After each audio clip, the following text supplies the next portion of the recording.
Baik, kita lanjutkan ya hermeneutik kita, yaitu tentang nubuatan. Bagaimana menafsirkan nubuatan. Minggu lalu kita sudah sampai tentang bagaimana kita memperhatikan nabi. Ya, jadi dalam menafsirkan nubuatan ini pasti tidak terlepas dari nabi sendiri yang berbicara atau yang menyampaikan firman Tuhan, dan kebanyakan berita mereka adalah nubuatan. Baik, kita lihat bagian yang selanjutnya dari nubuatan, yaitu tentang sebentar ya.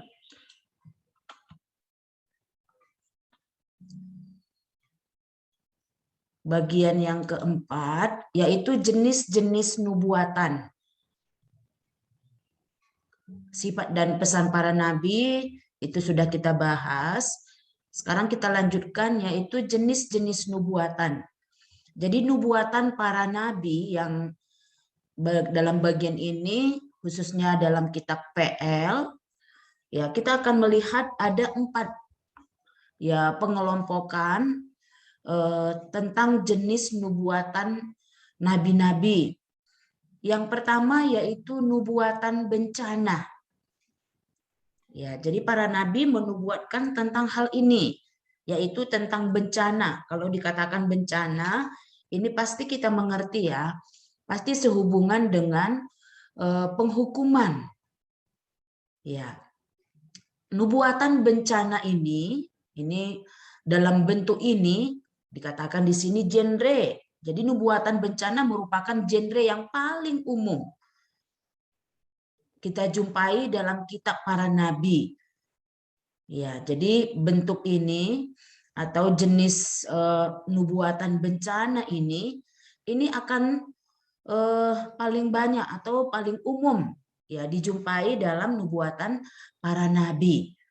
Ya, nubuatan bencana ini mengandung unsur-unsur atau sering juga disebut dia terdiri dari beberapa bagian atau ada langkah-langkah atau formula dalam nubuatan bencana ini. Itu ya. Jadi nubuatan bencana ini mengandung unsur-unsur yang pertama yaitu pengutusan atau panggilan kepada nabi tersebut. Ya, dia diminta untuk mendengarkan. Ya, jadi ketika Tuhan mau menyatakan tentang nubuatan bencana ini, dia akan mengutus atau memanggil nabinya ya supaya nabinya itu memperhatikan atau mendengarkan apa yang akan disampaikannya kepada orang atau bangsa yang nubuatan bencana ini mau ditujukan atau mau disampaikan oleh Allah. Iya, dan dalam nubuatan bencana ini unsur yang lain yaitu di sana juga akan diberikan atau disampaikan alasan kenapa bencana ini disampaikan atau dijatuhkan kepada bangsa atau orang tersebut. Ya, jadi secara lengkap diungkapkan dalam nubuatan bencana itu. Kemudian juga diungkapkan tentang penjelasan situasi atau mungkin keadaan kenapa nubuatan bencana ini ditimpakan kepada bangsa tersebut. Ya, ini mungkin bisa kita lihat ya contohnya tentang nubuatan bencana ini ya mungkin kitab Yunus. Coba kita lihat kitab Yunus pasal 1. Di sana akan jelas kita lihat tentang formula daripada nubuatan bencana ini. Yunus pasal 1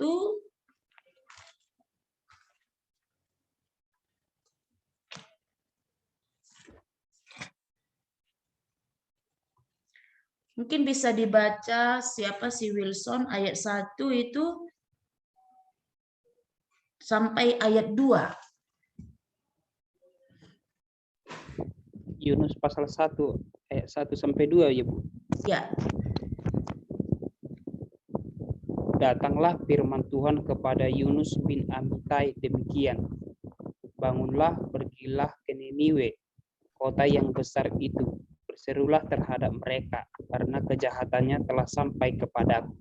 Ya, ini bisa kita lihat cirinya ya dari nubuatan bencana ini. Jadi Tuhan ya memanggil atau mengutus nabinya. Dikatakan di sini, bangunlah.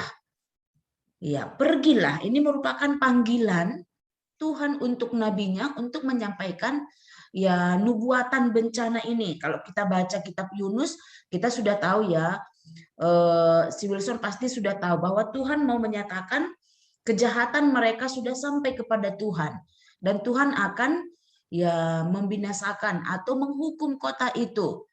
Ya, sehingga Yunus diutus untuk memperingatkan. Ya, memperingatkan tentang hukuman yang akan dijatuhkan oleh Tuhan atas mereka. Bahkan dikatakan harinya juga diungkapkan di sana ya. Tapi dalam bagian ini kita bisa melihat bagaimana orang-orang Niniwe bertobat. Ya, tapi kita lihat nubuatan bencana yang disampaikan di sana. Jadi formulanya ya Tuhan memanggil atau mengutus nabinya, ya kemudian dia menyatakan apa yang akan dilakukannya. Kalau di sini dikatakan bahwa kejahatan ya kota itu sudah sampai kepada Tuhan. Ya, mungkin contoh yang lain bisa kita lihat yang masih sehubungan tentang nubuatan bencana ini. Coba kita lihat kitab Amos. Kitab Amos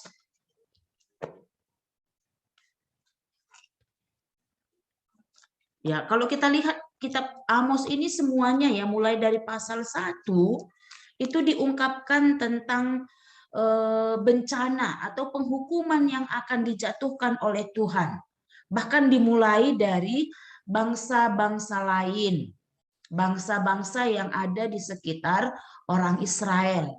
Karena Amos ini dipanggil untuk berbicara atau menyampaikan firman Tuhan atau pesan Tuhan kepada kerajaan Israel ya, kerajaan utara. Jadi kita lihat yang panggilannya atau pengutusan tentang penjatuhan hukuman kepada Yehuda. Itu pasal 2 ayat 4 sampai ayat 5. Silakan dibaca, Wilson. Amos pasal 2. Beginilah firman Tuhan.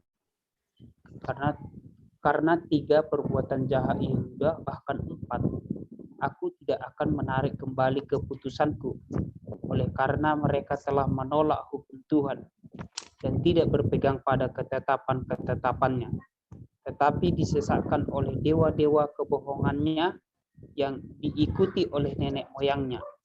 Aku akan melepaskan api ke dalam Yehuda, sehingga puri Yerusalem dimakan habis.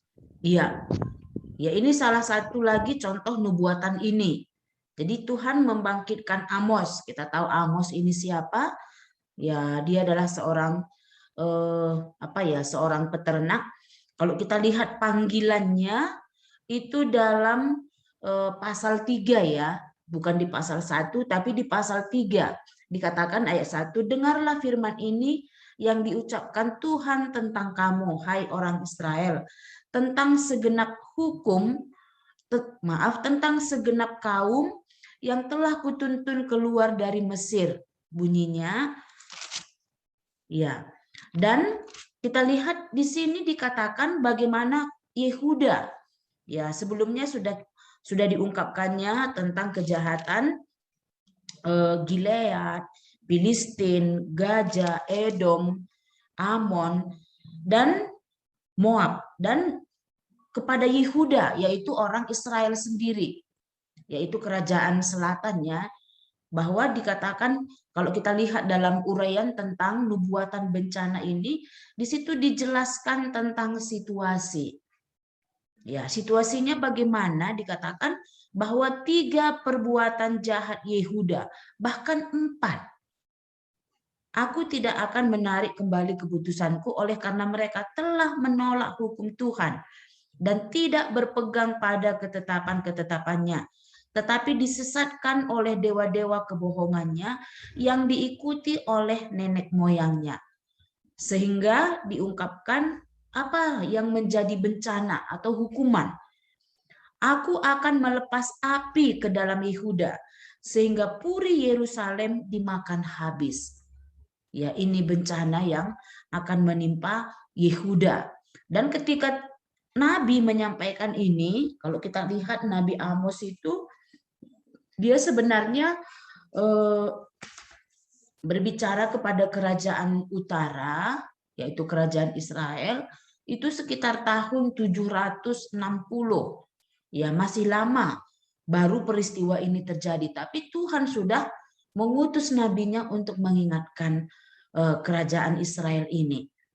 Iya. Dan kerajaan Yehuda ya. Kemudian di pasal 2 ayat 6 ini kepada Israel. Ya, ini kepada Israel. Kalau di ayat 4 tadi itu kepada Yehuda. Kemudian yang ayat 6 ini kepada Israel. Dikatakan di sini, beginilah firman Tuhan. Jadi kembali kita melihat hal ini ya, tentang formulanya bahwa Tuhan sendiri ya mengutus nabinya. Ya, kita lihat otoritasnya di mana nabi sendiri mengatakan demikian atau beginilah firman Tuhan. Ya. Karena 3 perbuatan jahat Israel, bahkan 4, aku tidak akan menarik kembali keputusanku. Oleh karena mereka menjual orang benar karena uang, dan orang miskin karena sepasang kasut. Mereka menginjak-injak kepala orang lemah ke dalam debu dan membelokkan jalan orang sengsara. Anak dan ayah pergi menjamah seorang perempuan muda sehingga melanggar kekudusan namaku. Ya, sampai seterusnya dikatakannya ya. Sampai ayat 9. Ya, bahkan sampai ayat 10. Kemudian bagaimana Tuhan akan menghukumnya? Itu di ayat 11. Aku telah membangkitkan sebagian dari anak-anakmu menjadi nabi. Ini masih peringatan. Kemudian hukumannya adalah ayat 13. Sesungguhnya aku akan mengguncangkan tempat kamu berpijak, seperti goncangan kereta yang syarat dengan berkas gandum. Orang cepat tidak mungkin lagi melarikan diri. Orang kuat tidak dapat menggunakan kekuatannya, dan pahlawan tidak dapat melarikan diri. Pemegang panah tidak dapat bertahan. Yang cepat kaki tidak akan terluput. Ini menunjukkan penghukuman yang mengerikan yang akan menimpa Israel atau kerajaan utara ini.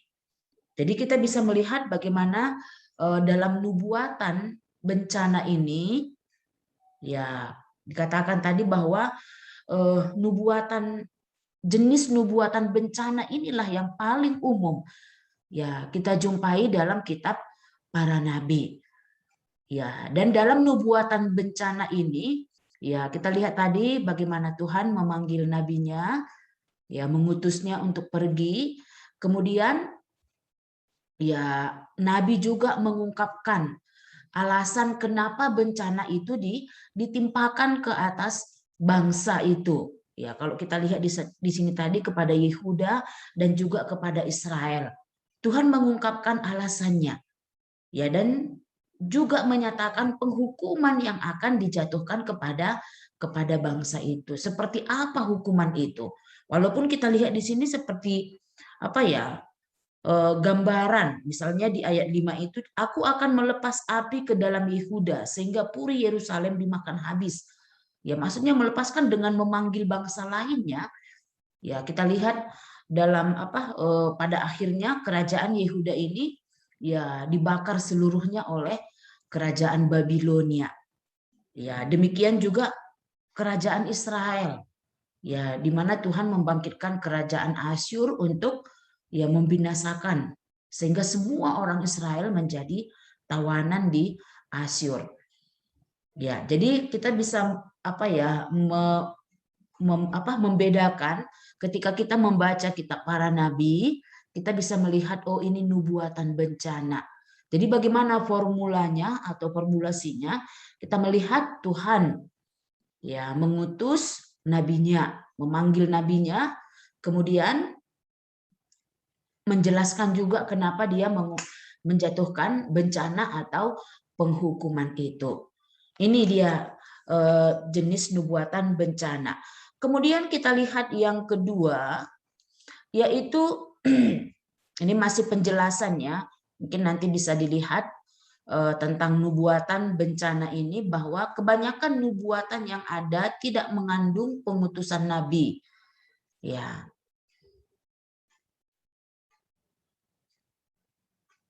Sementara yang lainnya mengandung unsur-unsur lain, deskripsi, perintah kepada pasukan penyerbu, seruan kepada korban untuk meratap. Ya.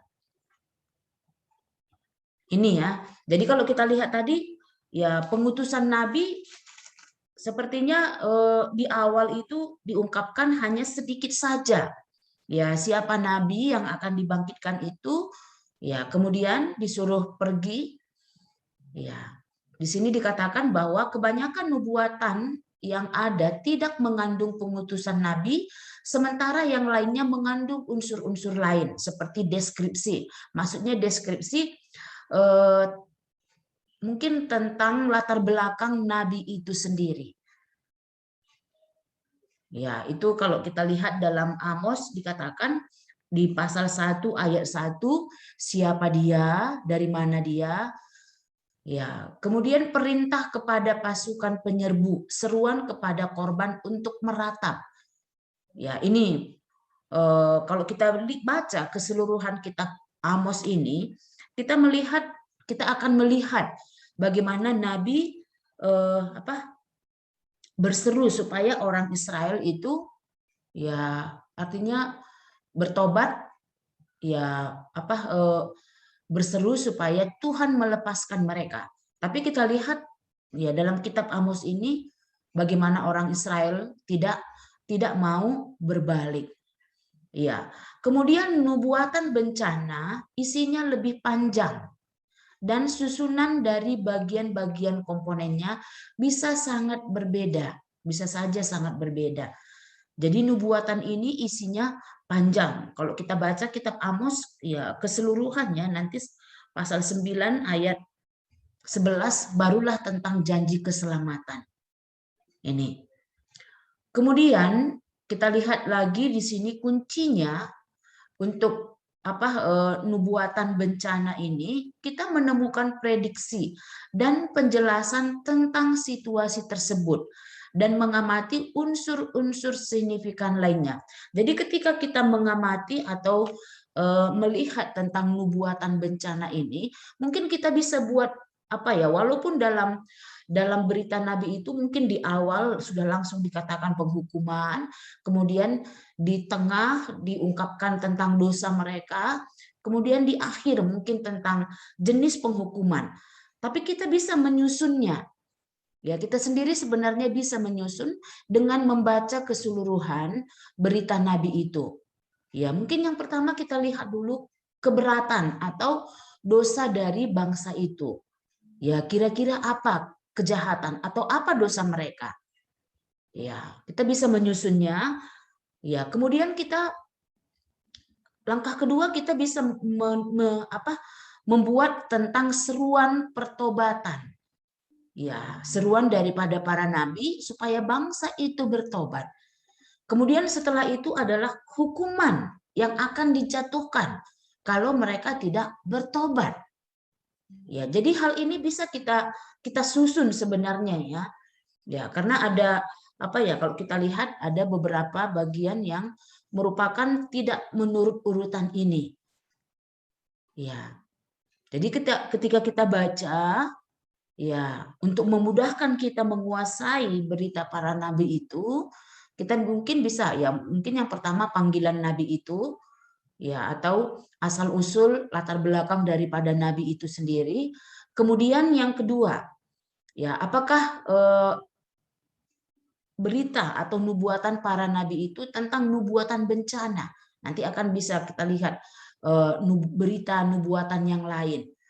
Kemudian kita lihat kalau dia nubuatan bencana, ya seperti ini tadi, kita lihat kira-kira apa Ya, keberatan Tuhan atau apa dosa mereka.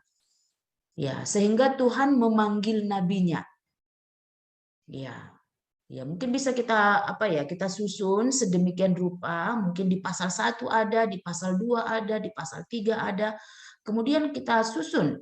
Kemudian setelah kita menyusun tentang dosa atau keberatan Tuhan kepada bangsa itu, ya kita bisa membuat ya mungkin kolom kedua ya, mungkin kita buat dalam kolom kedua yaitu tentang hukuman yang akan dijatuhkan oleh Tuhan kepada mereka.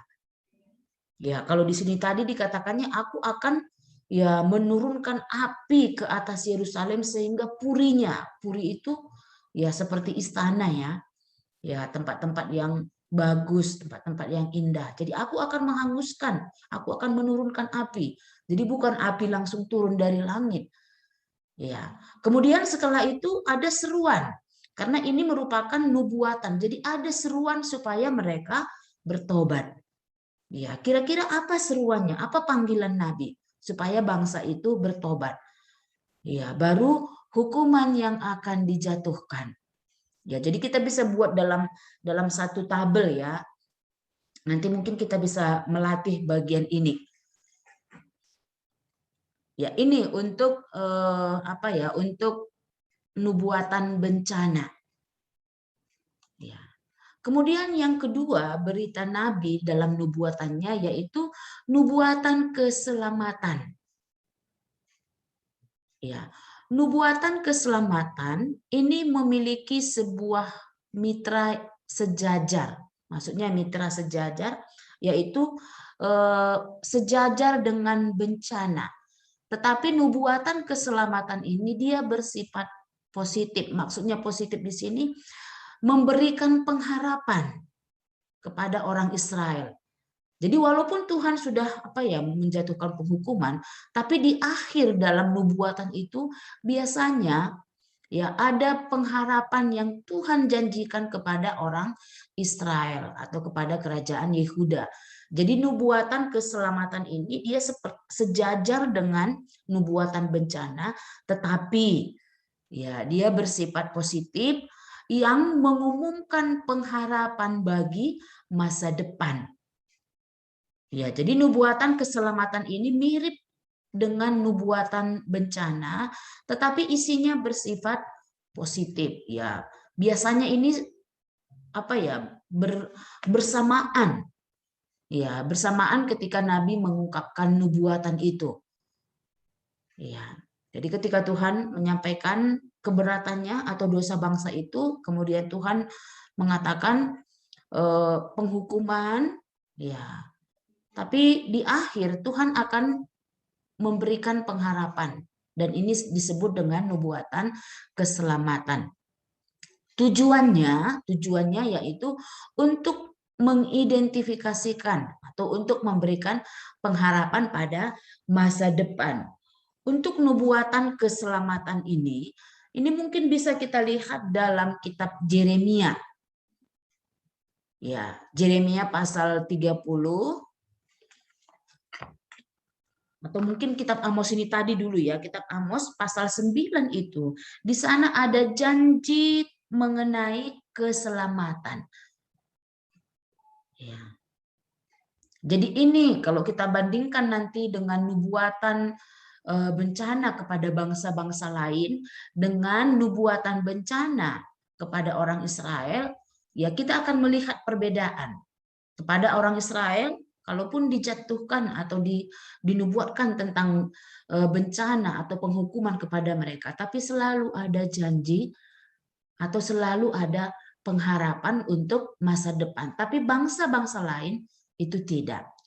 Ya, kita lihat Amos pasal 9 ayat 11. Ayat 11 sampai ayat 15. Ya, coba baca Wilson.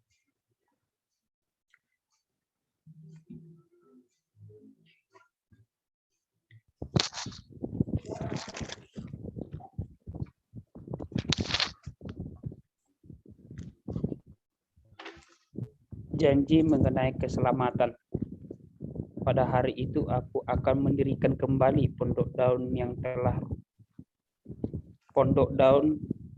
yang telah roboh. Aku akan menutup pecahan dindingnya dan akan mendirikan kembali reruntuhannya. Aku akan membangunnya kembali seperti di zaman dahulu kala, supaya mereka menguasai sisa-sisa bangsa Edom dan segala bangsa yang kusebut milikku. Demikianlah firman Tuhan yang melakukan hal ini. Sesungguhnya waktu akan datang, demikianlah firman Tuhan, bahwa pembajak akan tepat menyusul penuai dan pengirik buah anggur penabur benih. Gunung-gunung akan meniriskan anggur baru, dan segala bukit akan kebanjiran. Aku akan memulihkan kembali umatku Israel. Mereka akan membangun kota-kota yang licin tandas dan mendiaminya. Mereka akan menanami kebun-kebun anggur dan minum anggurnya. Mereka akan membuat kebun-kebun buah-buahan dan makan buahnya. Maka aku akan menanam mereka di tanah mereka, dan mereka tidak akan dicabut lagi dari tanah yang telah kuberikan kepada mereka, firman Tuhan Allahmu. Iya. Jadi kita lihat di sini janji ya, nubuatan tentang keselamatan. Apa yang akan Allah lakukan kepada Israel. Iya. Ya, kalau kita lihat penghukumannya itu saja belum ya, tapi Tuhan sudah menjanjikan keselamatan. Mungkin bisa juga kita lihat dalam kitab Yeremia. Kitab Yeremia. Ya, kalau kita lihat pasal 1.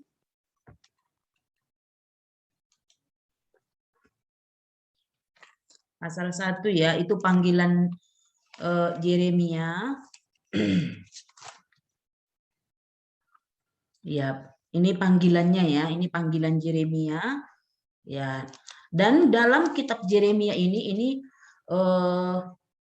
apa ya, susunannya ini tidak kronologis. Ya. Dan dalam kitab Yeremia ini pasal 1 sampai pasal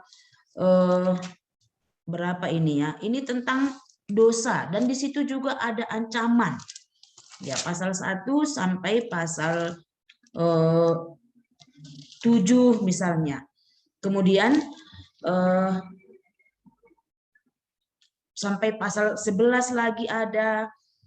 Ya, kemudian Tuhan menyatakan keberatannya tentang Israel atau tentang Yehuda. Ya. Dan di pasal 23, jadi dia beberapa bagian atau beberapa nubuatan, mungkin satu periode dia mengungkapkan tentang dosa atau kejahatan orang Israel, kemudian dia mengungkapkan penghukuman yang akan Allah timpakan, dan di situ juga dia mengungkapkan tentang janji keselamatan. Kemudian pasal berikutnya lagi nanti diungkapkannya lagi tentang apa ya, keberatan atau dosa orang Yehuda. Ya. Jadi kalau kita lihat kitab Yeremia ini, ya, misalnya coba lihat pasal 23.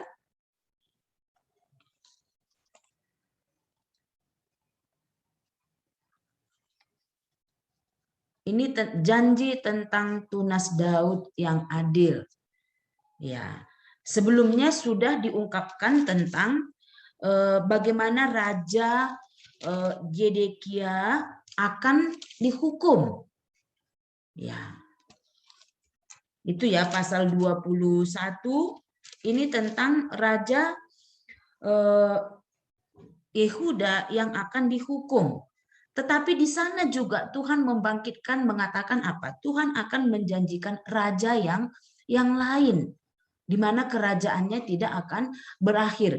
Jadi ketika Tuhan menyatakan nubuatan penghukuman misalnya, ya, kita harus melihat konteksnya ya. Kita harus melihat konteksnya, dan juga ketika Tuhan menyampaikan janji keselamatan atau janji pengharapan itu, ini pasti sehubungan dengan penghukuman. Kalau tadi dia menghukum raja, membinasakan raja, ya, tapi di sisi lain dia menyatakan tentang membangkitkan seorang raja. Iya, kalau di kitab Amos tadi, aku akan membinasakan kota Yerusalem dengan api sehingga puri-purinya semuanya terbakar. Kemudian janji pengharapan, janji keselamatan di sana diungkapkannya apa? Aku akan membangun kembali kota Yerusalem. Ya, kota itu kembali akan ditanami dengan anggur, dengan zaitun. Ya, jadi selalu selalu ada hal yang sejajar. Ya, baik tentang bencana, kemudian janji keselamatan itu selalu sejajar. Ya, maksudnya sejajar di sini pasti sehubungan dengan apa yang Tuhan katakan tentang penghukuman itu. Ya, nanti janji keselamatan itu juga ya dia akan ungkapkan sehubungan dengan bencana yang ditimpakannya kepada orang Israel. Kemudian misalnya lagi kita lihat dalam Yeremia pasal 30 dan 31.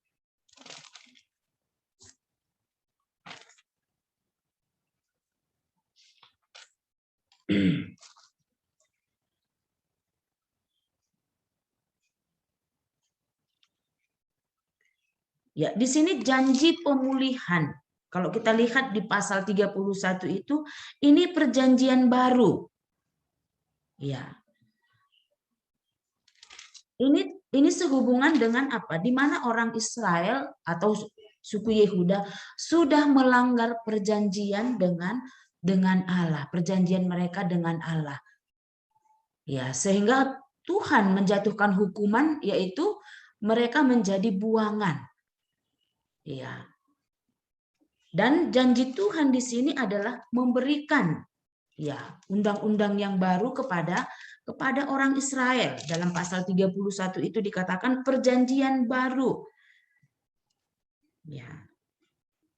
Tuhan menjanjikan akan memberikan ya hati yang baru. Itu ya. Jadi ya kita bisa melihat dalam nubuatan para nabi itu, ya makanya seperti tadi saya ungkapkan bahwa ketika Tuhan menyatakan atau menyampaikan penghukumannya, ya mungkin penghukumannya ini pasti sesuai dengan apa yang mereka langgar, ya apa yang mereka sudah ingkari, yaitu Taurat. Ya kita sudah belajar tentang hal ini. Ya ketika Nabi berbicara, dasar berita mereka adalah Taurat. Ya ketika orang Israel melanggar hukum Taurat, maka Tuhan akan ya menyatakan keberatannya melalui nabinya dan akan menjatuhkan hukuman. Dan nanti dia akan menyatakan tentang pemulihan kepada orang Israel. Ya, ini tentang nubuatan keselamatan.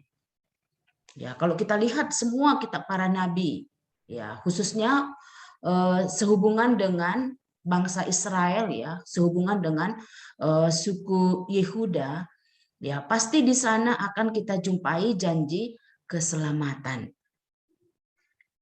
Ya baik juga kitab Yesaya, semua kitab nabi ya. Ya di sana kita pasti akan melihat hal ini. Kemudian bagian yang ketiga atau jenis yang ketiga yaitu nubuatan atau ucapan celaka. Ini. Nabi-nabi juga mengumumkan malapetaka lewat ucapan celaka. Ya. Fitur khas yang membedakan ucapan ini adalah seruan pembukaannya kata celaka, celakalah. Ya. Deskripsinya melukiskan secara rinci, ya. Jadi kita bandingkan nanti hal ini. Jadi apa isinya? Deskripsinya melukiskan secara rinci perbuatan-perbuatan jahat yang menyebabkan mereka layak mendapat celaka. Ya. Dan ucapan celaka diakhiri dengan sebuah prediksi tentang hukuman ilahi, biasanya tanpa disertai formula pengantar. Jadi tidak ada seperti kata pengantar, tapi Nabi langsung mengungkapkan tentang hal ini, tentang ucapan celaka ini.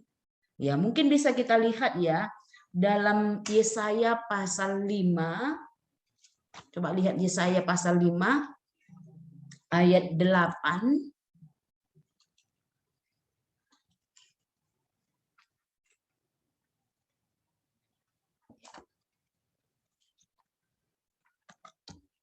Silakan baca ayat 8. Saya pasal 5.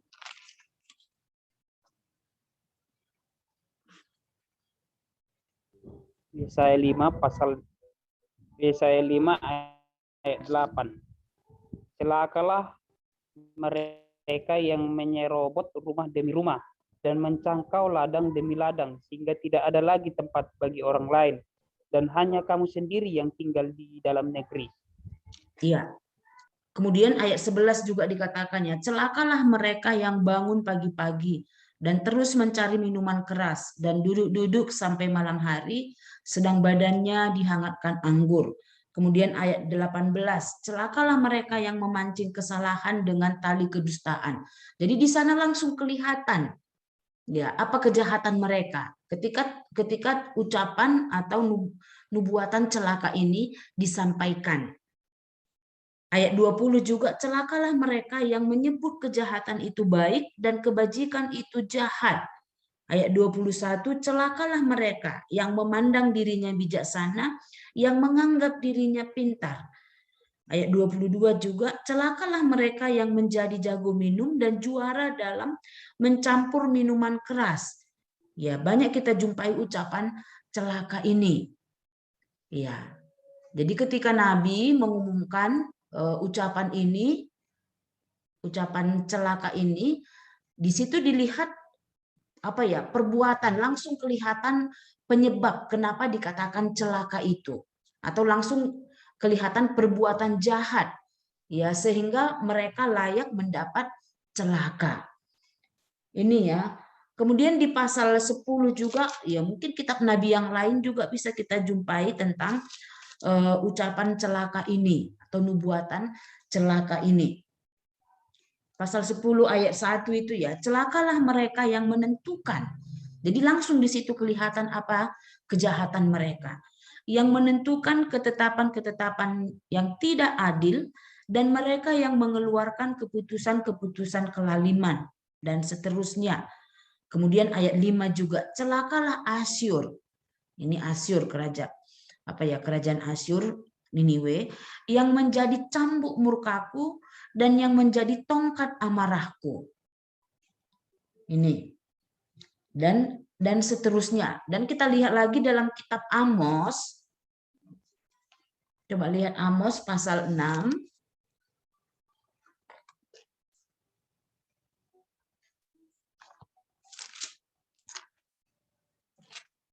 Ayat 1 dikatakan di sana, celaka atas orang-orang yang merasa aman di Sion, atas orang-orang yang merasa tentram di Gunung Samaria, atas orang-orang terkemuka dari bangsa yang utama,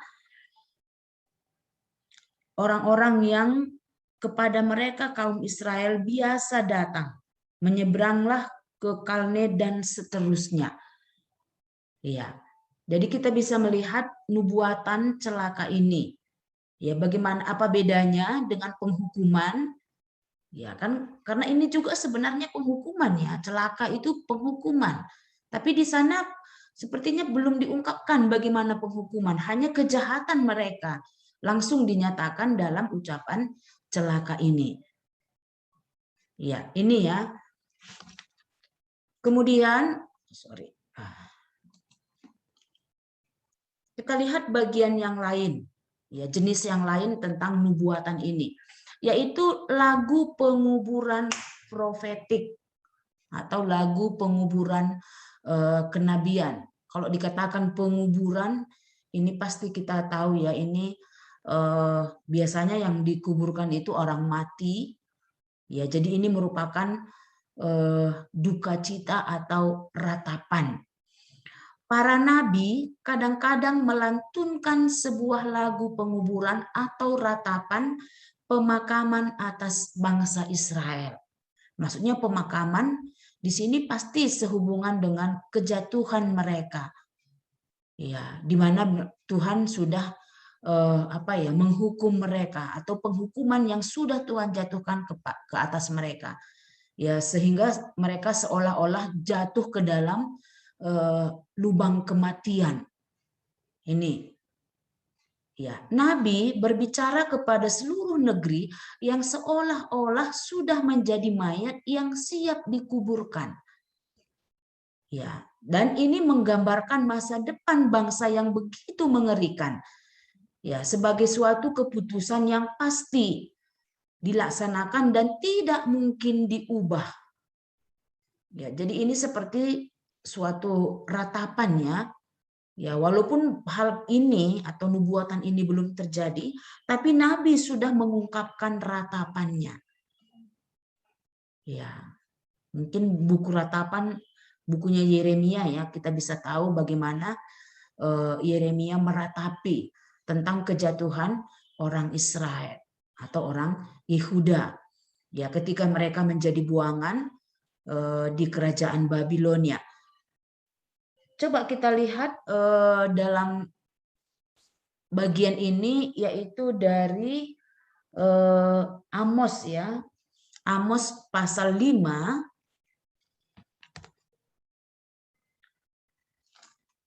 Jadi kitab Amos ini ya di sini banyak ya yang mewakili semua jenis dari nubuatan ini. Pasal 5 ayat 1 sampai ayat 3. Silakan baca.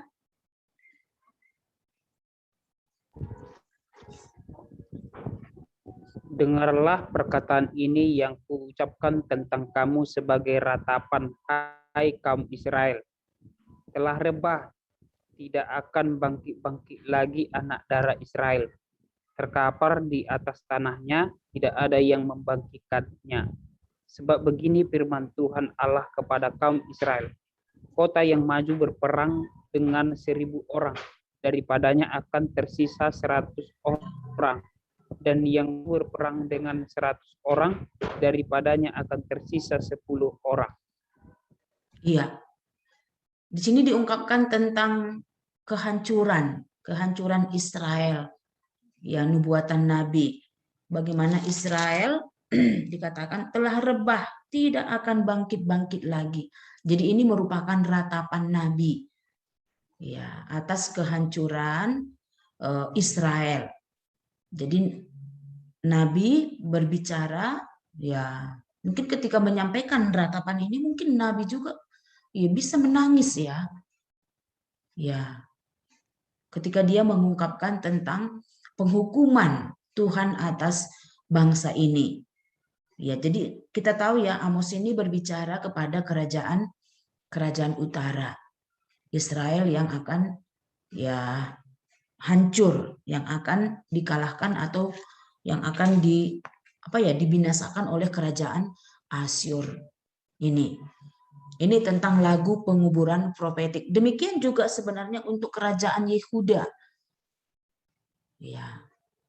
Jadi semua nabi mengungkapkan tentang hal ini, tentang ratapan. Ya, pasti ratapannya sehubungan dengan kehancuran Israel dan Yehuda. Ya. Kemudian bagian yang lain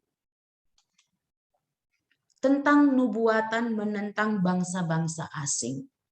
Jadi Nabi Israel, Nabi yang dibangkitkan oleh Tuhan, ya apakah dari kerajaan Yehuda atau dari kerajaan Israel, ya Nabi itu juga atau Tuhan juga menyatakan tentang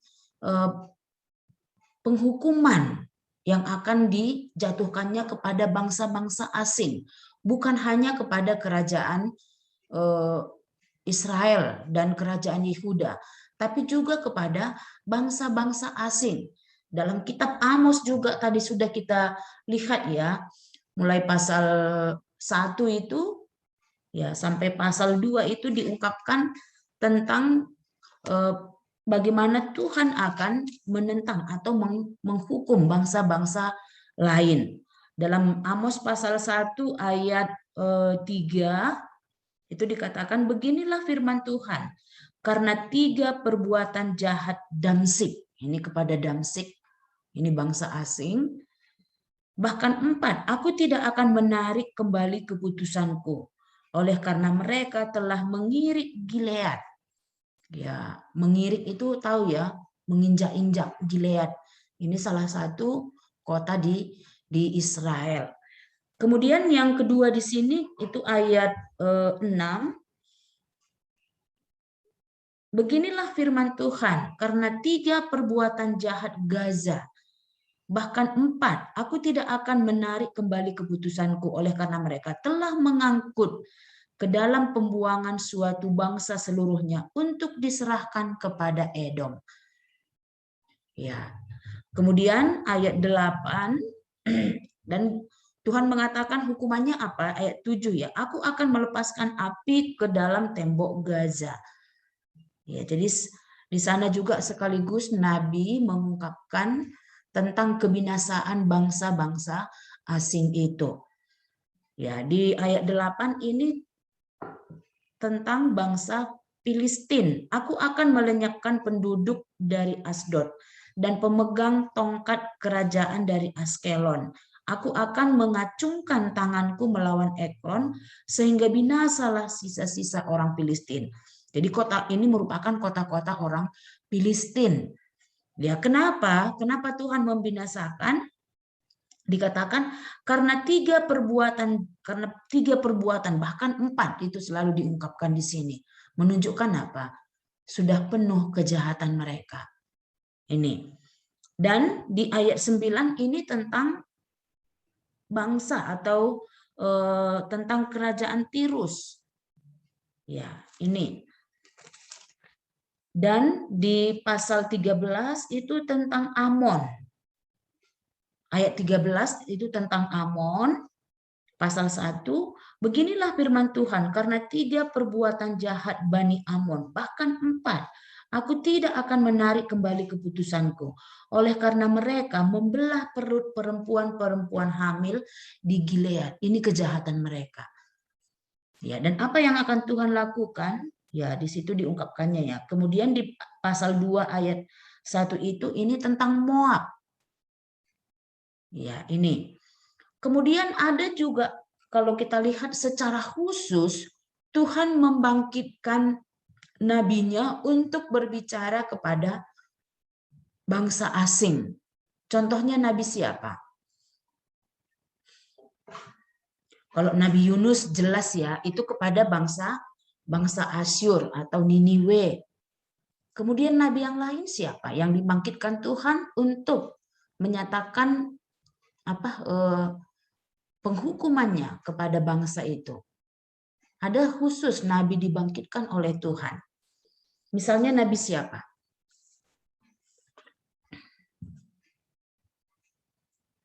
Siapa? Ada kamu tahu, Wilson?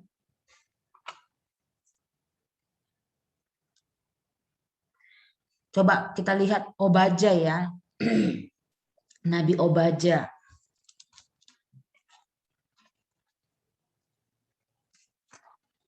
Ini nabi yang pertama dibangkitkan ya.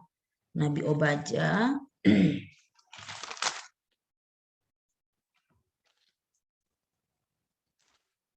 Pasal 1 ayat 1. Silakan baca.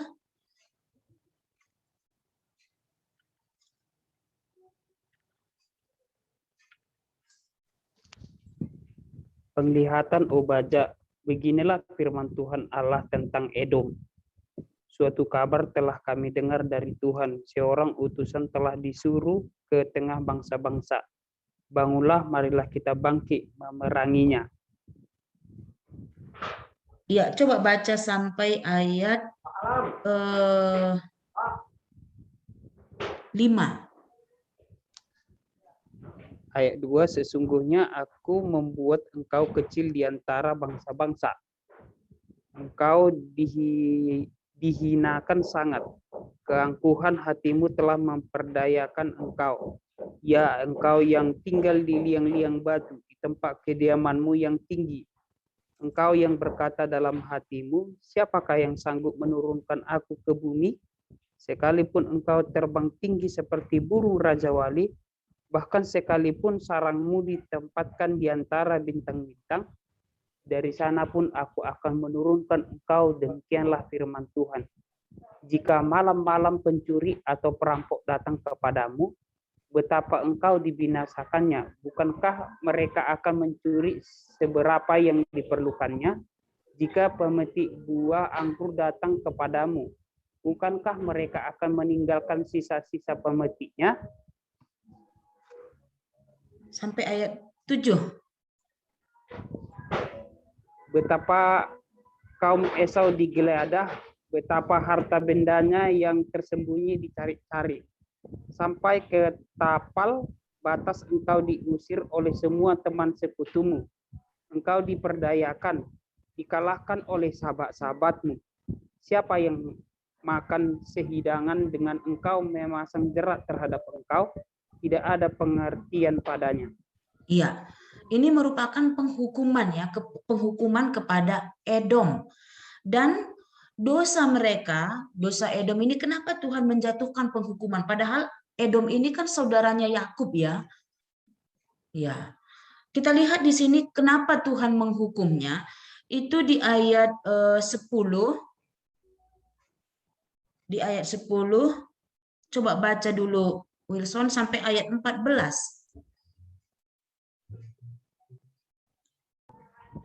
Ayat 10, karena kekerasan terhadap saudaramu Yakub, maka celah akan meliputi engkau dan engkau akan dilenyapkan untuk selama-lamanya. Pada waktu engkau berdiri di kejauhan, sedang orang-orang luar mengangkut kekayaan Yerusalem, dan orang-orang asing memasuki pintu gerbangnya dan membuang undi atasnya, engkau pun seperti salah seorang dari mereka itu. Janganlah memandang rendah saudaramu pada hari kemalangannya, dan janganlah bersukacita atas keruntuhan Yehuda pada hari kebinasaannya, dan janganlah membual pada hari kesusahan. Janganlah masuk ke pintu gerbang umatku pada hari sialnya. Bahkan jangan memandang ringan malapetaka yang menimpanya pada hari sialnya. Dan janganlah merenggut kekayaannya pada hari sialnya. Janganlah berdiri di persimpangan untuk melenyapkan orang-orangnya yang luput. Dan janganlah serahkan orang-orangnya yang terlepas pada hari kesusahan. Ya. Ini dosa atau kejahatan Edom ini kepada Yakub atau kepada Israel. Ya, jadi bisa kita lihat ya, ketika Tuhan menghukum Israel, ya Tuhan membangkitkan bangsa lain untuk menghukum Israel. Edom, ya kita lihat di sini dikatakan mereka bersukaria. Ya. Dan bagaimana akhirnya Edom ini di ayat 15 dan 16 saya baca ya, sebab telah dekat hari Tuhan menimpa segala bangsa, seperti yang engkau lakukan. Demikianlah akan dilakukan kepadamu. Perbuatanmu akan kembali menimpa kepalamu sendiri. Sesungguhnya seperti kamu telah minum di atas gunungku yang kudus, segala bangsa pun akan minum dengan tidak henti-hentinya. Bahkan mereka akan minum dengan lahap, dan mereka akan menjadi seakan-akan mereka tidak pernah ada. Jadi penghukuman dijatuhkan, tetapi tidak ada apa? Tidak ada pengharapan. Tidak ada janji keselamatan. Ini bagi Edom. Ya, jadi kita bisa juga susun ya. Ya, misalnya Obaja ini kira-kira apa? Ya, kalau di awal tadi diungkapkan tentang penghukuman itu, kemudian di tengah diungkapkan tentang dosa mereka. Ya, kita bisa juga susun apa dosa mereka, apa keberatan Tuhan. Ya. Kemudian apa penghukuman yang dijatuhkan kepada mereka ini. Dan bagaimana pengharapan? Tidak ada. Ini kalau kita lihat kepada bangsa-bangsa asing. Kemudian mungkin kita lihat lagi nabi yang lain, yaitu nabi siapa yang diutus Tuhan untuk berbicara kepada bangsa asing.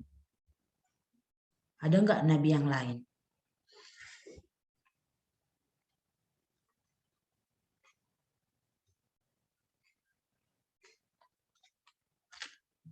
Coba kita lihat Nahum ya, Nahum.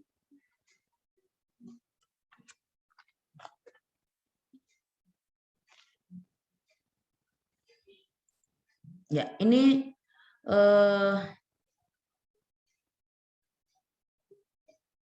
pasal 1 ayat 1 sampai ayat 8. Coba baca dulu, Wilson.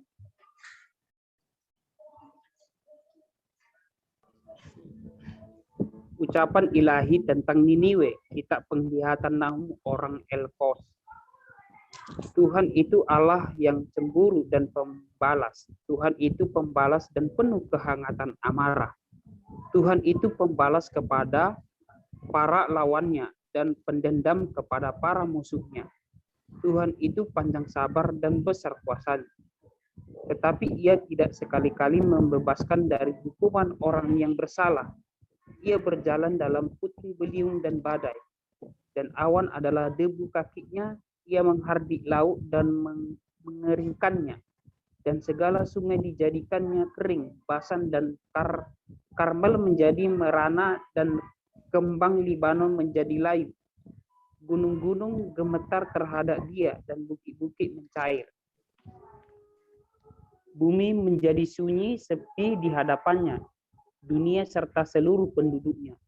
Siapakah yang tahan terhadap menghadapi geramnya? Dan siapakah yang tahan tegak terhadap murkanya yang bernyala-nyala? Kehangatan amarahnya tercurah seperti api, dan gunung-gunung batu menjadi roboh di hadapannya. Tuhan itu baik, ia adalah tempat pengungsian pada waktu kesusahan. Ia mengenal orang-orang yang berlindung kepadanya, dan menyeberangkan mereka pada waktu banjir. Ia menghabisi sama sekali orang-orang yang bangkit melawan dia, dan musuhnya dihalaunya ke dalam gelap. Ya, ini di sini berita Nabi itu apa ya? Pertama, dia mengungkapkan tentang kebesaran Tuhan. Ya, dia mengungkapkan kebesaran Tuhan, siapa Tuhan itu. Baru setelah itu dia mengungkapkan tentang dosa atau tentang penghukuman yang akan dijatuhkan Tuhan. Yaitu dalam pasal 2, ya walaupun ada juga dinyatakannya kepada Yehuda, tapi berita Nahum ini, Nabi Nahum ini adalah kepada Niniwe. Ya. Jadi mana duluan ini? Nahum atau Yunus?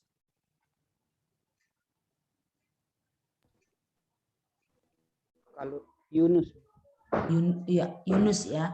Yunus.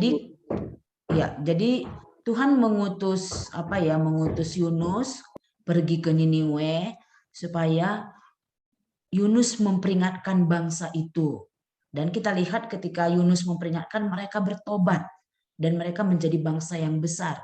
Sehingga Tuhan memakai. Jadi kenapa Tuhan memperingatkan Niniwe? Karena Niniwe mau Tuhan pakai ya untuk apa? Untuk tongkatnya, untuk memukul orang Israel. Ya, tetapi kita lihat setelah Tuhan melakukan penghukuman atas Israel melalui Niniwe, ya. Kemudian Tuhan juga berfirman, Tuhan juga menyatakan penghukumannya kepada bangsa Niniwe ini, yaitu mulai pasal 2 ayat 3 ini bagaimana musuh akan merusakkan Niniwe. Ya, apa yang akan terjadi atas Niniwe ini sehingga mereka menjadi bangsa yang sama seperti bangsa Edom tadi tidak akan ada lagi. Ya ini. Dan di sini tidak ada janji kembali, tidak ada janji pengharapan atau penyelamatan bagi Niniwe. Ini. Kemudian nabi yang lain juga ya kita lihat masih mengungkapkan tentang bagaimana Allah menentang bangsa-bangsa asing. Misalnya kitab Yeremia, coba kita lihat kitab Yeremia. Yeremia pasal 46.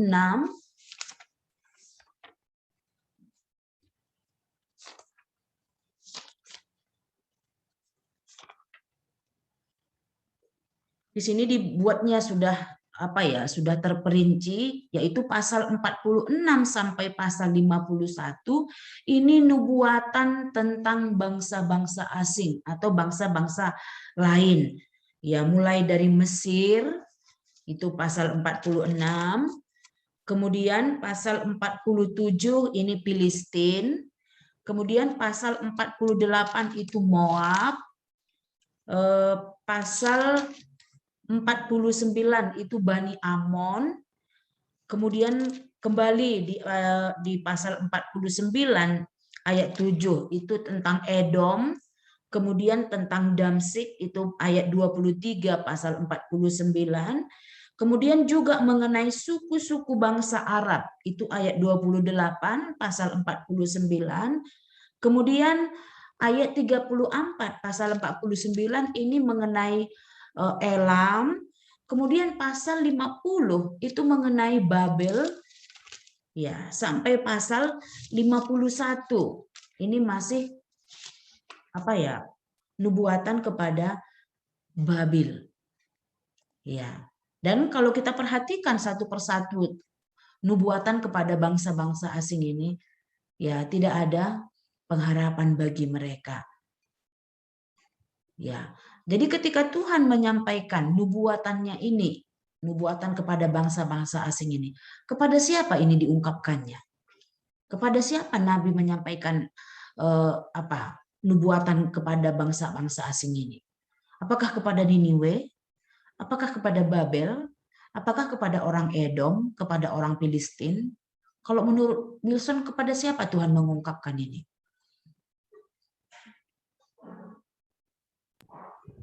Kepada bangsa Israel. Ya. Kepada bangsa Israel, kepada kerajaan Yehuda, ya, kepada umatnya sendiri. Ya, jadi Tuhan menyatakan apa yang akan dilakukannya kepada bangsa-bangsa lain. Ya, dan bagaimana penghukuman yang dijatuhkannya kepada bangsa-bangsa itu. Dan di sana tidak ada pengharapan, tidak ada janji keselamatan. Ya. Jadi ketika orang Israel atau orang Yehuda mendengar nubuatan bagaimana Tuhan akan menentang bangsa-bangsa itu, ya, kira-kira tanggapan orang Israel seperti apa? Kalau menurut Wilson, apakah mereka memperhatikan?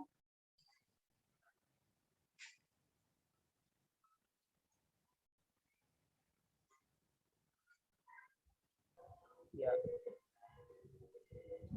Kalau tanggapan saya, Bu, ya pastilah mereka melihat perbandingan antara bangsa-bangsa yang lain dengan bangsa Israel tersendiri. Karena di bangsa-bangsa lain itu kan walaupun Allah mengucapkan sesuatu kepada mereka, tapi tidak ada janji keselamatan bagi mereka. Sedangkan di bangsa Yehuda sendiri, umat pilihan Allah kan walaupun mendapatkan tentang murka apapun itu, tapi janji keselamatan hadir di tengah-tengah mereka. Gitu. Jadi mereka bisa melihat ini, yang bisa melihat perbedaan, ya, iya, perbedaan antara bangsa-bangsa asing atau bangsa-bangsa lain dengan mereka sendiri. Ya, tapi kita lihat orang Israel dan kerajaan Yehuda sendiri, ya sebenarnya mereka kan bisa dengan apa yang Tuhan ungkapkan tentang penghukuman, ya membuat mereka sebenarnya harus bertobat, ya. Ya, harus melihat bahwa Tuhan akan menjatuhkan hukuman dan tidak ada pengharapan bagi mereka. Ya, tapi kita lihat, ya mungkin bisa juga orang Israel sendiri, itulah kamu menghukum kami, nanti Tuhan kami itu juga menghukum kamu. Mungkin seperti itu, tapi mereka tidak melihat bahwa Tuhan membangkitkan bangsa itu ya untuk karena dosa mereka, karena kejahatan mereka. Ya, tapi kembali memang ada penghiburan bagi orang Israel. Ya, ada janji keselamatan atau pengharapan di masa depan. Tapi sebelum sampai itu mereka mengalami penderitaan, ya, mengalami ya hukuman Tuhan atas dosa, atas kejahatan mereka. Ya. Dan bisa juga kita lihat seperti ini, kalau Tuhan menghukum umatnya, ini ya hukuman ini bukan, kalau kita lihat bukan hukuman kebinasaan yang kekal, ya. Ya, kalau kita lihat tadi bangsa-bangsa lain tadi mereka binasa sampai hari ini, dikatakan ya bahkan ada yang tidak ada lagi sama sekali sampai hari ini. Ya. Tapi kalau kita lihat kepada orang Israel sampai hari ini, bahkan sampai masa yang akan datang mereka akan tetap ada. Ya, bagaimana kalau kita mengaplikasikan atau menafsirkannya dengan hari ini? Ya, kalau kita menentang atau melawan Tuhan, Tuhan akan menghukum kita. Ya, bisakah kita melihat dengan membedakan dengan mereka yang akan dihukum ketika mereka berbuat dosa, maksudnya orang-orang yang tidak percaya. Ya, dan ini juga menjadi menjadi keberatan khususnya Maleaki. Ya, dikatakan, coba kita lihat Maleaki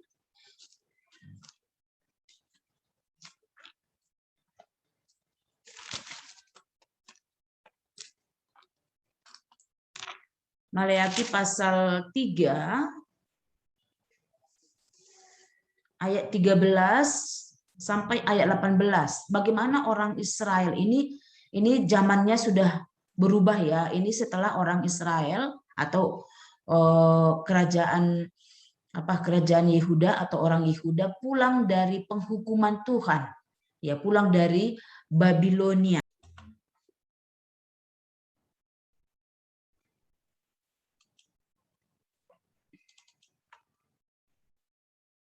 Coba kita lihat Maleaki pasal 3 ayat 13 sampai ayat 18. Silakan baca, Wilson.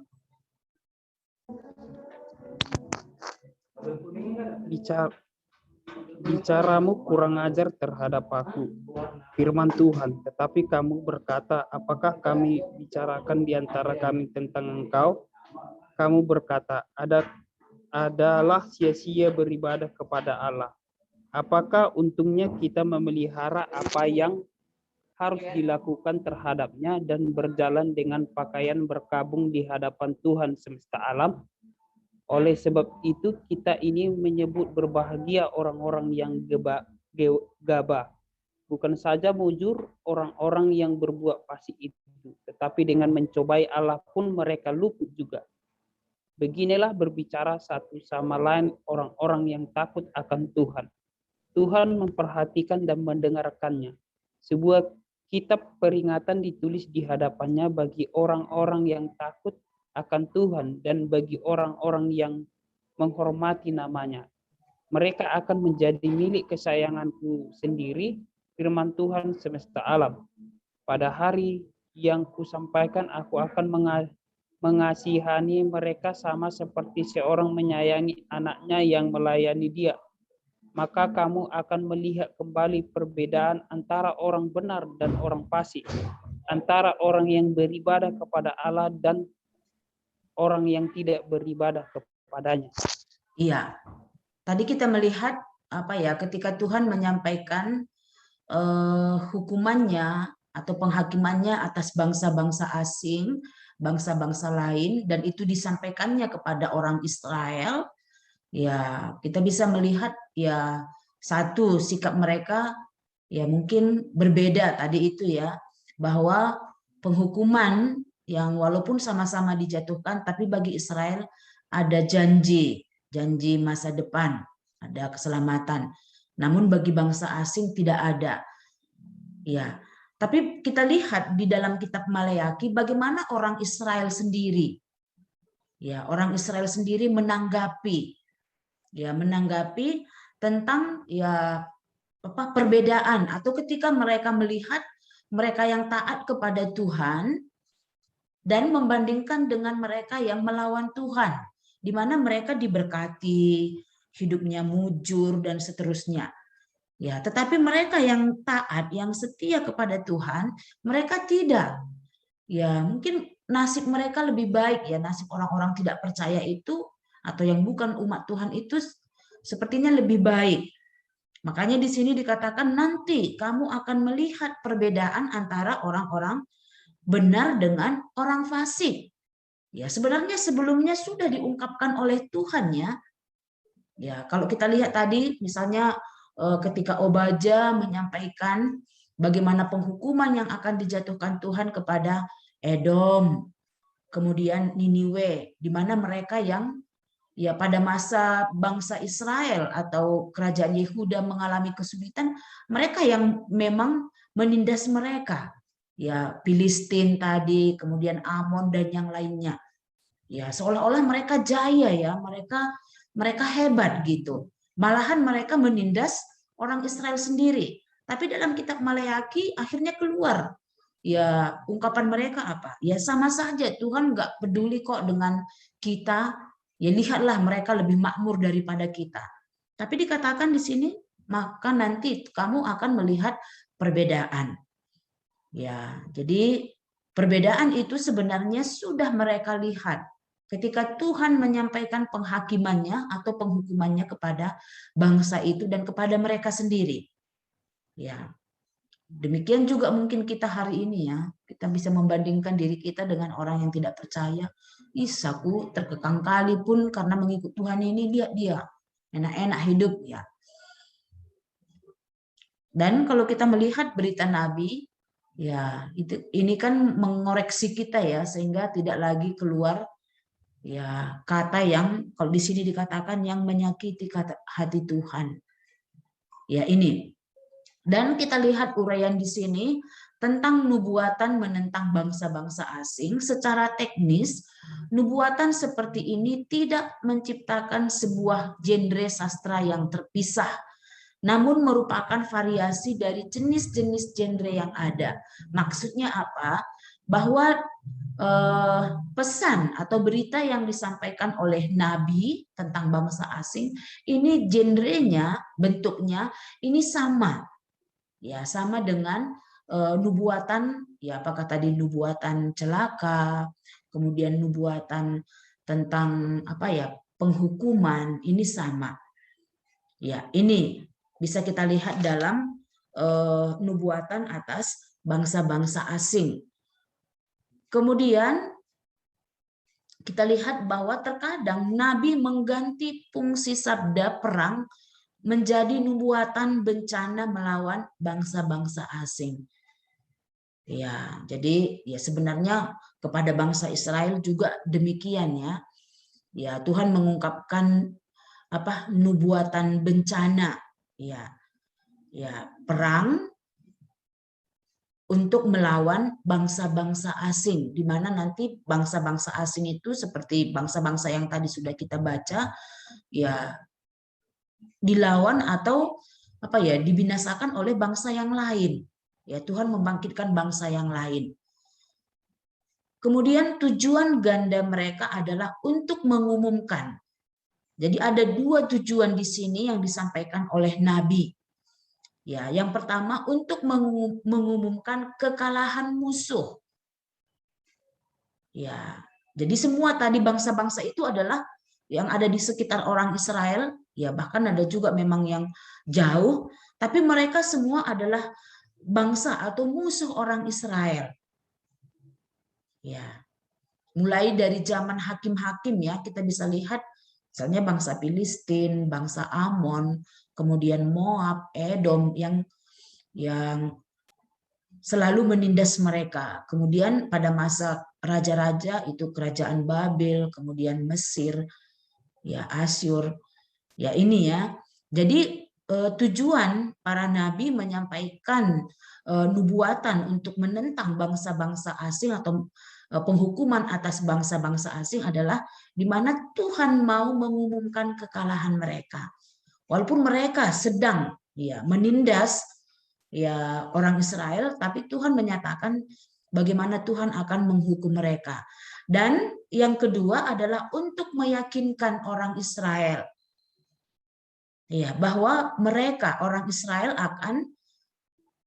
akan dipulihkan, ya, atau Israel akan dilindungi oleh Tuhan, di mana Tuhan akan memberikan keamanan bagi mereka.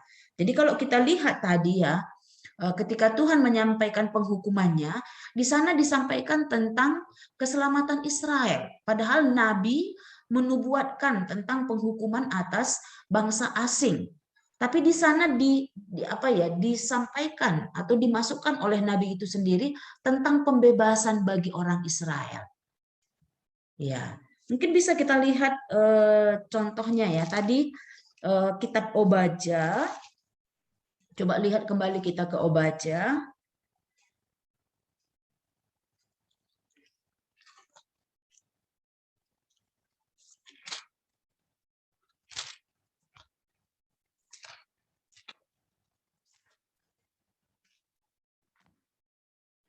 Itu ayat 17. Jadi berita Obadja sebenarnya penghukuman atas Edom. Tapi di sana disampaikan, ya, jadi berita penghukuman atas bangsa asing dikatakan di sini tadi ada dua tujuannya, ada tujuan ganda. Satu untuk menyatakan kekalahan musuh itu, kemudian yang kedua untuk menyatakan keselamatan atau perlindungan atas Israel. Itu ayat 17 dibuat judulnya di sana keluputan hanya di Sion. Ya, Niniwe di mana keluputannya? Tidak ada. Ini ya kalau kita baca. Kemudian di Nahum juga, coba lihat Nahum. Nahum yang tadi sudah kita baca.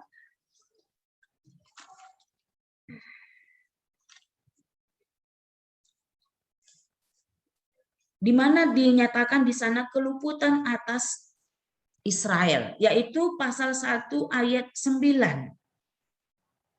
Itu ya ayat 9 sampai ayat 13.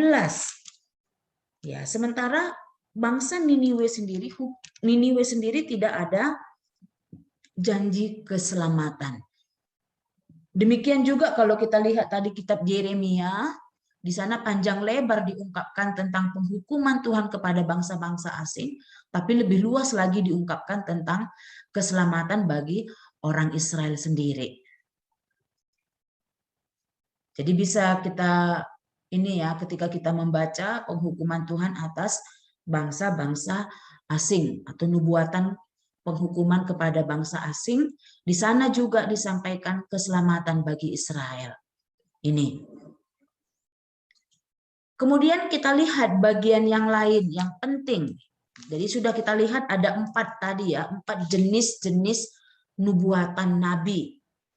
Ya, satu tadi tentang penghukuman, kemudian nubuatan celaka, kemudian ratapan nabi, kemudian penghukuman atas bangsa asing. Kemudian bagian yang kelima yang perlu kita perhatikan dalam menafsirkan nubuat. Jadi ada beberapa hal ketika kita mau menafsirkan kitab nubuat. Yang pertama, jadi ini harus kita perhatikan. Kita harus menentukan awal dan akhir suatu ucapan atau suatu berita nabi. Ya, jadi kita nggak bisa mengabaikan kitab nabi itu. Jadi untuk menemukan awal dan akhir dari suatu ucapan nabi atau berita nabi, kita harus baca keseluruhan. Ya, keseluruhan kitab itu.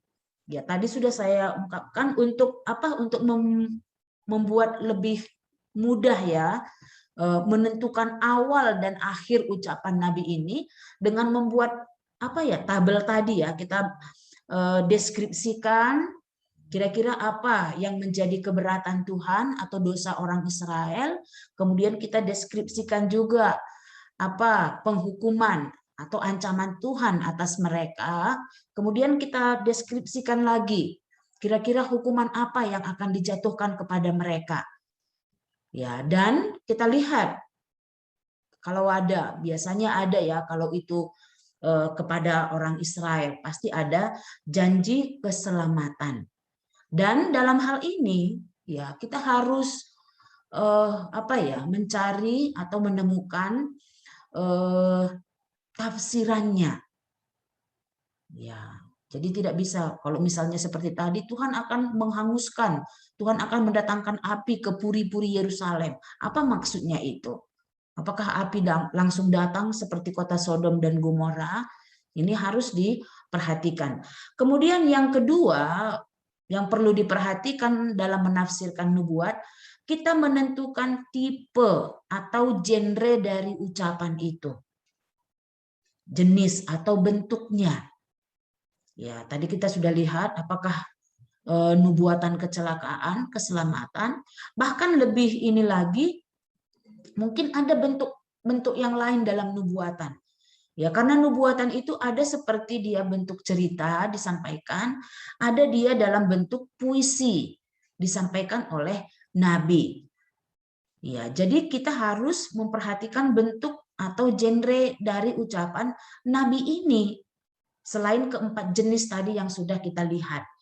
Kemudian yang ketiga, kita perlu mempelajari ucapan individual di dalam terang keseluruhan nubuat. Ya, maksudnya apa? Misalnya Nabi Amos tadi yang sudah mungkin kita lihat. Kita harus melihat ya keseluruhan nubuat yang disampaikan oleh nabi itu. Ya. Jadi kembali untuk memudahkan dengan membuat tabel itu ya. Ya, kita mempelajari penyajiannya, bagaimana dia mengungkapkannya. Ya, jadi untuk memahami ini, ya kita juga harus mengenal nabi itu sendiri, latar belakang nabi itu siapa dia. Ya, sehingga kita ketika kita membaca nubuatannya, ya kita bisa mengerti. Misalnya kalau kita bandingkan Amos, Nabi Amos misalnya, dia mengungkapkan apa? Singa mengaum dari Yehuda. Ya, karena dia peternak ya. Ya, jadi ketika dia beternak ada suara singa. Berbeda dengan Nabi Jeremia. Ya, Nabi Jeremia dia dari keturunan iman. Ya.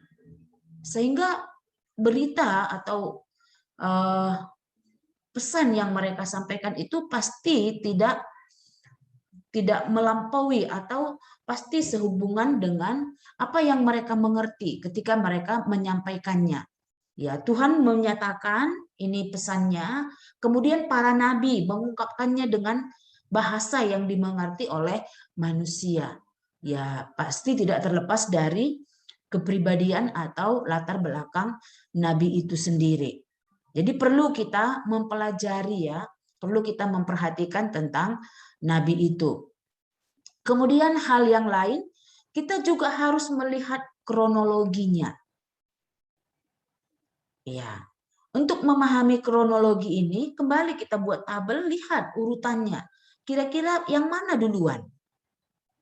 Ya, misalnya kalau kita mau melihat nubuatan Nabi Yeremia, ya karena dia tidak secara kronologi waktu menyampaikan pesannya ya. Jadi kita harus memperhatikan bagaimana memperhatikannya. Lihatlah, ya di sana Nabi Yeremia akan mengungkapkan pesan ini disampaikannya ketika raja ini sedang menjadi raja di Israel, di Yehuda ini. Ya, biasanya ada seperti itu. Ya. Kemudian prosedur yang lain yaitu linguistik. Ini apanya ya? Bahasanya, gaya bahasanya. Ya, ini mungkin lebih jauh lagi ya, lebih spesifik lagi. Ya, jadi inilah yang perlu diperhatikan dalam menafsirkan nubuat. Kemudian hal lain kita lihat di sini ada 4 prinsip dasar yang harus diperhatikan dalam menafsirkan nubuat PL. Ini hal prinsip. Ya. Supaya ketika kita memahami prinsip-prinsip ini, kita nggak akan melenceng jauh dari apa yang disampaikan oleh nabi atau berita nabi. Yang pertama, prinsip pertama yang harus kita perhatikan yaitu aspek historis atau aspek sejarah. Artinya bahwa Perjanjian Lama, ini kita tahu ya, merupakan kisah atau peristiwa-peristiwa sejarah yang mutlak dan ini dapat dipercaya. Jadi ketika Nabi berbicara, ini pasti sehubungan dengan peristiwa ya. Kenapa Nabi menyampaikan pesannya, menyampaikan keberatan Tuhan, penghukuman Tuhan dan janji keselamatan, ini pasti sehubungan dengan perjalanan hidup atau perjalanan sejarah orang Israel. Jadi untuk melihat ya kira-kira latar belakang sejarahnya apa, kita perlu mengetahui pada masa Nabi berbicara, keadaan orang Israel pada waktu itu seperti apa.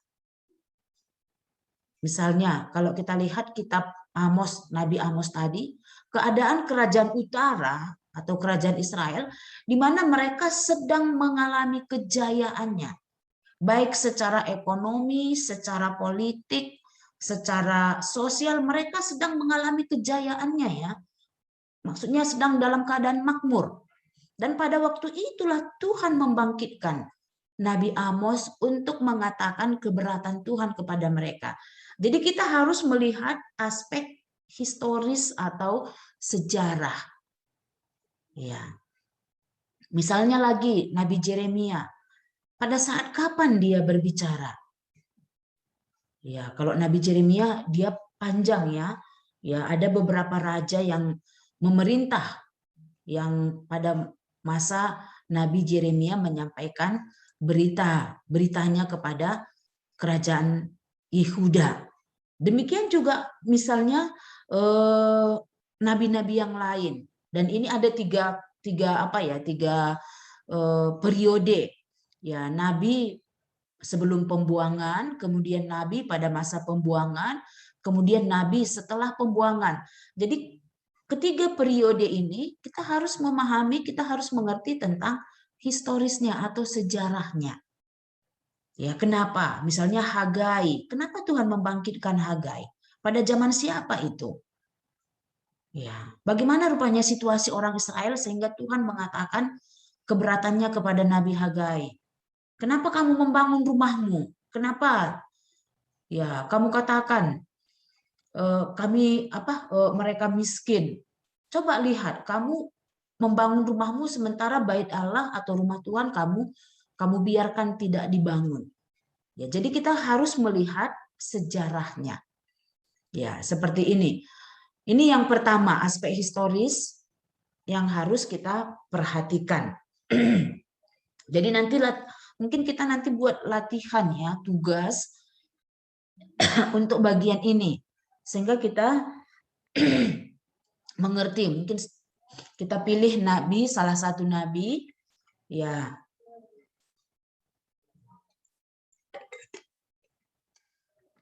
Pilih salah satu nabi, ya mungkin nabi yang yang nabi kecil mungkin ya, pada masa raja siapa, kemudian apa dosa mereka, bagaimana latar belakang historis atau sejarahnya ketika nabi itu berbicara.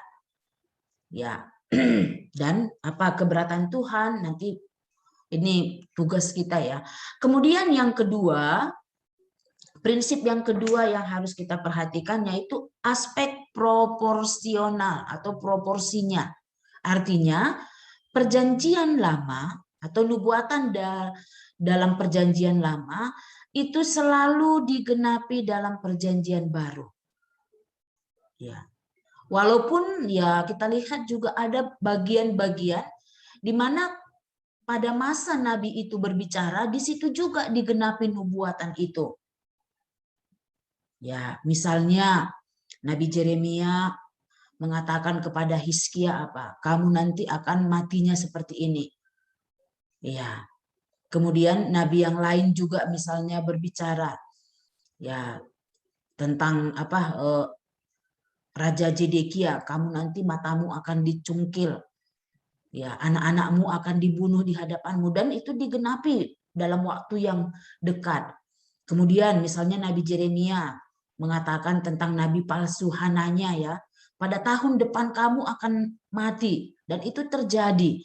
Dan ini harus kita lihat juga penggenapannya, nubuatan nabi itu penggenapannya di mana. Ya. Dan ya kita lihat ya kebanyakan nubuatan PL, nabi PL itu digenapi dalam PB, Perjanjian Baru. Ini. Kemudian yang ketiga, aspek yang lain, yaitu aspek homologis. Artinya bahwa antara Perjanjian Lama dan Perjanjian Baru itu merupakan satu kesatuan. Ya. Jadi kalau ada misalnya nubuatan para nabi yang belum digenapi pada masa PL, nanti akan digenapi dalam PB. Misalnya apa? Itu paling banyak kita jumpai tentang Kristus ya. Ya, di mana dia lahir itu dikatakan oleh Nabi Mika misalnya. Kemudian bagaimana nanti dia mengalami penderitaan itu dikatakan oleh Nabi Yesaya misalnya. Ya, kemudian bagaimana dia mati, bagaimana dia bangkit, bagaimana dia datang sekali lagi dan membangun kerajaannya. Itu dikatakan oleh Nabi Daniel. Ya, dan masih ada yang belum digenapi. Ini tentang aspek homologis. Jadi kita harus melihat kesatuan antara PL dengan PB.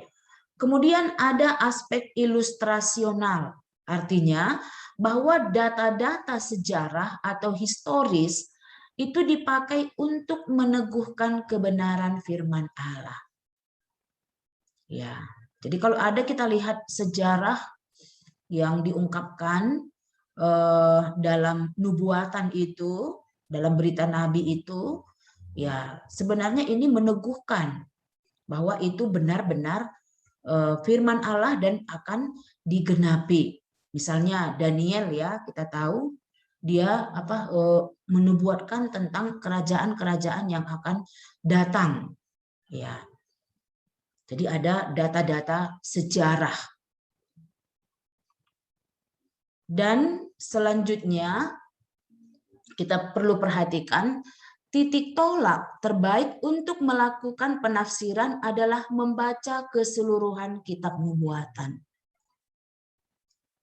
Ya, jadi kalau kita hanya mengungkapkan satu atau hanya sedikit saja, misalnya seringkali kita mengutip misalnya Yeremia pasal 29 ayat 11 ya.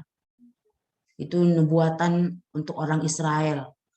Ya, aku rancangan yang ada padaku, bukan rancangan kecelakaan. Tapi kita selalu ya tidak melihat konteksnya, tidak melihat keseluruhan.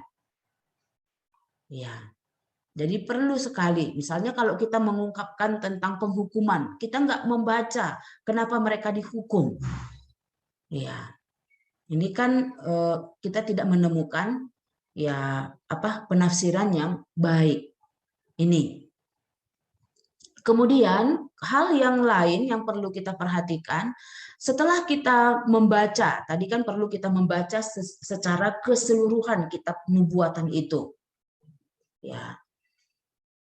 Jadi setelah melakukan pembacaan ini atau waktu ketika kita membaca kitab nubuatan itu, kita perlu secara disiplin mencatat berbagai hasil pengamatan.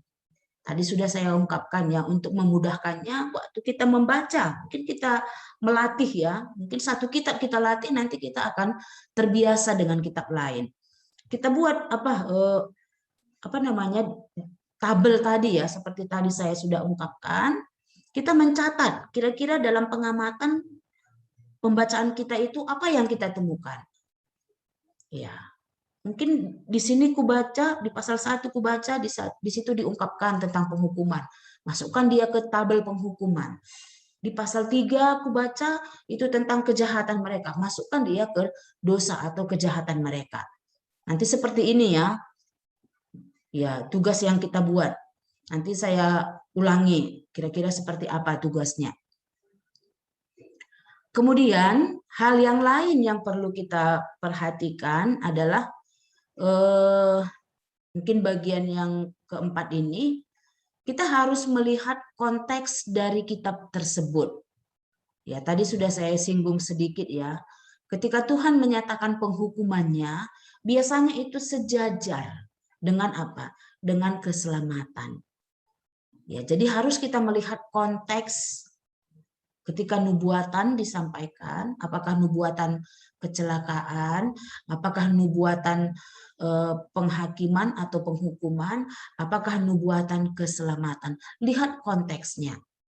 Kenapa dia mengungkapkan keselamatan tentang ini? Ya, apa tadi penghukumannya? Jadi ini biasanya sejajar. Ini.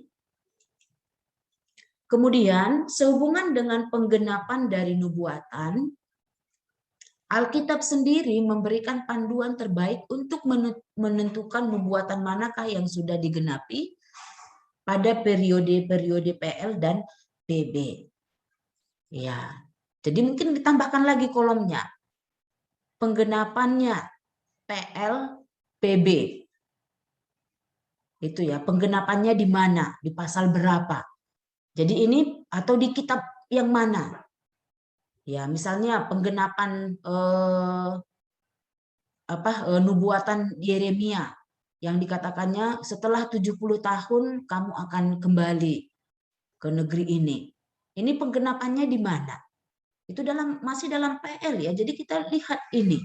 Jadi harus dibaca secara keseluruhan, dan ini ya bukan nggak bisa selesai, nggak bisa dapat atau nggak bisa paham hanya dalam waktu yang sebentar. Ya ini. Kemudian dalam kebanyakan kasus nubuatan-nubuatan PL tentang Israel itu mengalami penggenapan secara spiritual pada gereja. Jadi kalau kita lihat secara nubuatan dalam PL tentang Israel, khususnya kalau sehubungan dengan spiritual, itu penggenapannya pada gereja. Namun nubuatan-nubuatan yang kelihatannya berkaitan dengan Israel sebagai negara secara fisik, wilayah misalnya ya, itu kemungkinan masih akan mengalami penggenapan sejarah atau historis. Ya, masih ada ya, walaupun kalau kita lihat dalam nubuatan PL tentang Israel yang akan dibuang, yang akan dicerai-beraikan, ya, satu masa, satu periode sudah terjadi. Tapi secara fisik kembali, mungkin kepulangan orang-orang Israel masih akan digenapi lagi pada masa yang akan datang. Ya, bahkan kitab Roma sendiri mengungkapkan ya, nanti ada waktunya Israel akan bangkit menjadi satu kerajaan. Jadi ini harus ya, ini memang pekerjaan PL lebih sulit ya, untuk memahami kitab nubuatan ini lebih sulit. Ya, lebih sulit dan lebih luas cakupannya, jangkauannya. Kemudian kita lihat lagi sebagai sebuah teks yang sangat kental dengan bersifat apokaliptik simbolik. Ini apokaliptik itu penyingkapannya, pengungkapan.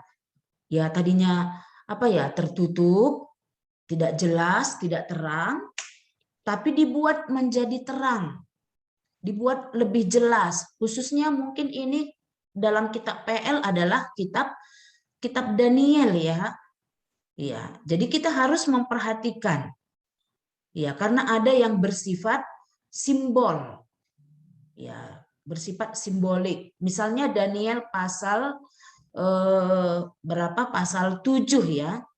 Ya, nubuatan Daniel tentang kerajaan. Aku melihat laut, dari laut ya keluar ya binatang singa yang mempunyai sayap raja wali misalnya. Kemudian keluar lagi. Ini semuanya bersifat simbolik, apokaliptik simbolik.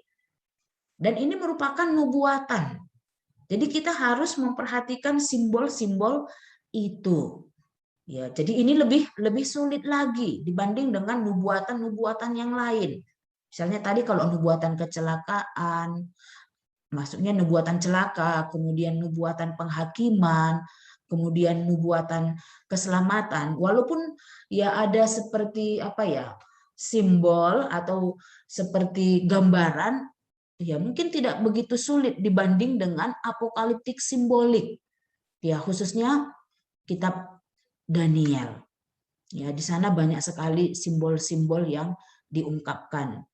Ya, mungkin kita loh mana gitu. Mungkin ketika membaca kitab Daniel kita hanya baca sampai pasal 6 karena di sana ceritanya enak gitu ya. Tapi mulai pasal 7 itu semuanya sudah sehubungan dengan nubuatan dan itu banyak simbol-simbol yang diungkapkan di sana.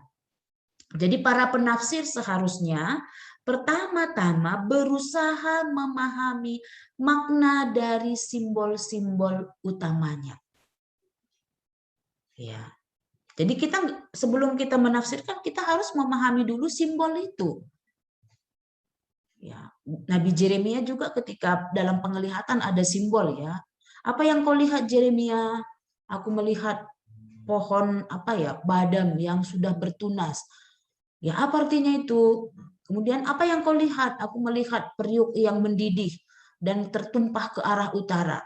Ini merupakan simbol. Jadi yang pertama untuk menafsirkan ini kita paham dulu apa arti dari simbol-simbol itu. Ya, jadi lebih sulit lagi ya. Ya. Tapi bisakah kita dapatkan itu maknanya? Artinya, arti dari simbol itu kalau kita baca keseluruhan kitab itu, ya kita akan menemukan artinya. Jadi jangan tafsirkan sendiri artinya. Ya, artinya pasti ada di dalam Alkitab itu sendiri. Kemudian dalam kaitan dengan penerapan. Jadi kitab nubuat, ya bagaimana kalau kita mau menerapkannya pada masa kita hari ini? Ya, dalam kaitannya dengan penerapan dianjurkan para penafsir untuk mencari sebuah situasi dalam kehidupan modern yang tampak sejajar dengan situasi yang disinggung, baik dalam keseluruhan kitab maupun minimal satu bagian dari kitab tersebut. Ya, jadi tidak sembarangan kita menafsirkannya ya. Misalnya kalau kitab Yesaya pasal 5, ini mungkin Wilson tahu ceritanya ya. Ya, nubuatan ini memang merupakan apa ya, seperti simbol juga, seperti apa ya, gambaran. Dikatakan oleh Tuhan, oleh Nabi sendiri, aku mempunyai kebunku. Coba kita lihat Yesaya pasal 5.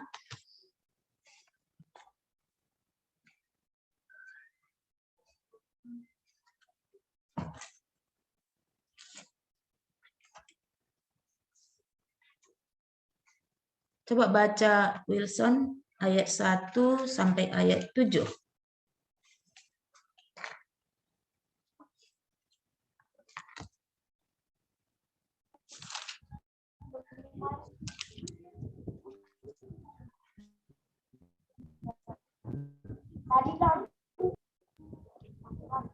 Yesaya pasal 5 ya Bu?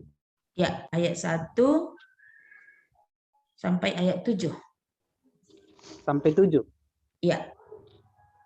Aku hendak menyanyikan nyanyian tentang kekasihku. Nyanyian kekasihku tentang kebun anggurnya. Kekasihku itu mempunyai kebun anggur di lereng bukit yang subur. Ia mencangkulnya dan membuang batu-batunya dan menamainya dengan pokok anggur pilihan. Ia mendirikan sebuah menara jaga di tengah-tengahnya dan menggali lubang tempat memeras anggur. Lalu dinantinya supaya kebun itu menghasilkan buah anggur yang baik. Tetapi yang dihasilkannya ialah buah anggur yang asam.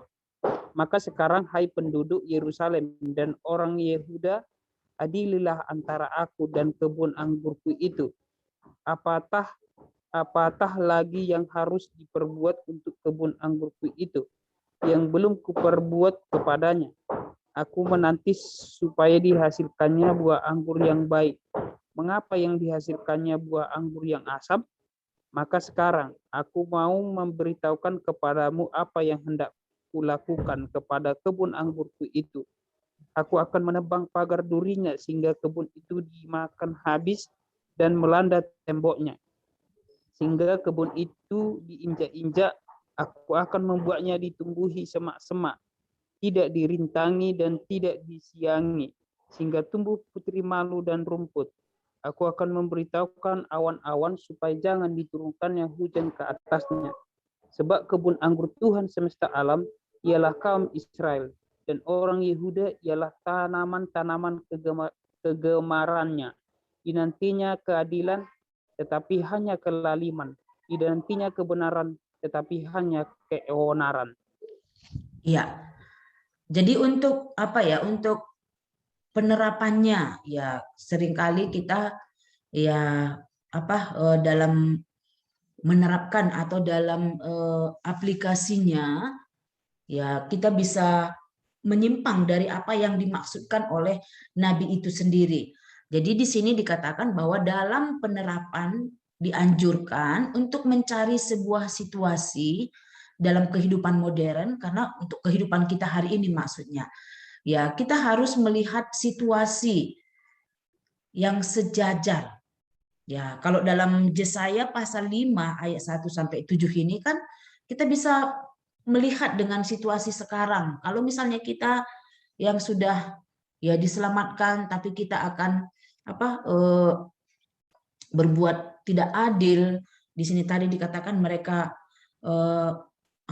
kebun anggur yang ditanami itu bibitnya yang unggul, tanahnya sudah digemburi. Yang diharapkannya adalah buah anggur yang baik. Tapi didapati oleh yang empunya kebun anggur ini adalah buah anggur yang asam. Ya, makanya dikatakannya, apakah yang harus kulakukan? Maka aku akan ya mencabut pagarnya, menumbuhkan semak duri, kemudian hujan tidak akan kusuruh turun, sehingga mereka menjadi apa? Ya menjadi diinjak-injak oleh lembu atau oleh ya ternak yang lain. Artinya apa? Ini bisa dicari, ini bisa dibuat dilihat aplikasinya. Bagaimana penerapannya pada masa kita hari ini. Ya, jadi harus diperhatikan. Oh, ini sehubungan dengan apa? Ketidaktaatan mereka. Ya, ini penerapannya apa? Mereka tidak hidup sesuai dengan firman Tuhan. Padahal Tuhan sudah memberikan. Ya, seharusnya mereka menghasilkan buah yang baik, tapi yang dihasilkannya apa? Buah yang tidak baik. Ya, Tuhan memberikan Roh Kudus tinggal di dalam kita. Dia melindungi kita, ada Alkitab. Ya, seharusnya kita menghasilkan apa? Ya, ini maksudnya ya. Jadi kita harus mengerti ya bagaimana kita ya mendapatkan atau bagaimana kita mengaplikasikan dari nubuatan yang disampaikan oleh para nabi. Ya harus kita mengerti ya ini. Kemudian bagian yang terakhir, ini yang penting, ini prinsip hermeneutik tentang nubuatan.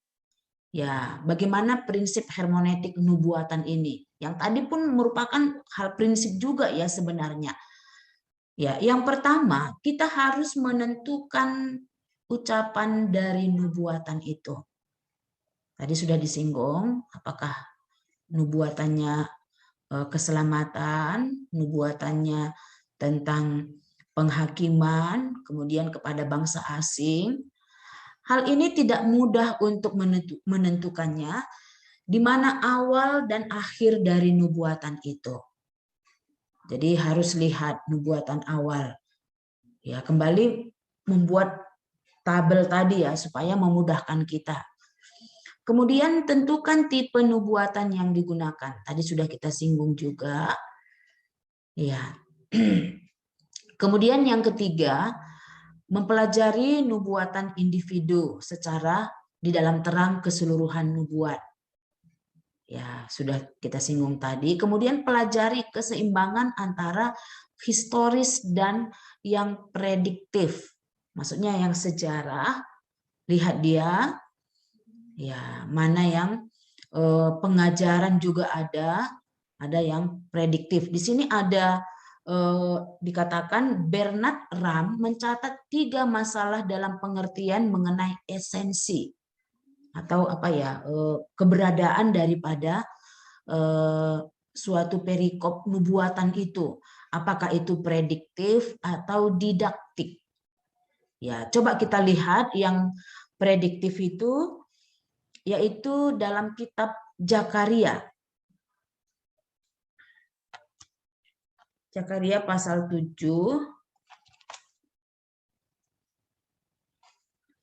ayat berapa ini ya? Pasal 1 ini ya, pasal 1 ayat 7 sampai 21.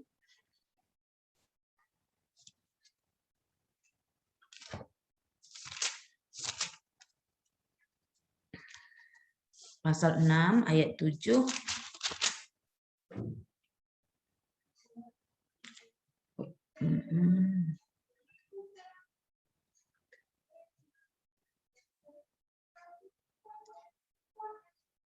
Oke, sebelum itu kita lihat dulu Zakaria 1 ayat 1 sampai 6.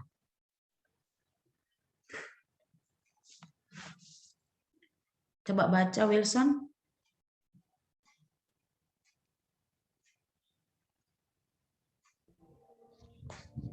Pada tahun yang kedua zaman Raja Darius, dalam bulan yang ke-6 pada hari pertama bulan itu, datanglah firman Tuhan dengan perantara Nabi Hagai kepada Zerubabel bin Shealtiel, Bupati Yehuda, dan kepada Yosua bin Jojar, imam besar, bunyinya, beginilah firman Tuhan semesta alam. Bangsa ini berkata, sekarang belum tiba waktunya untuk membangun kembali rumah Tuhan.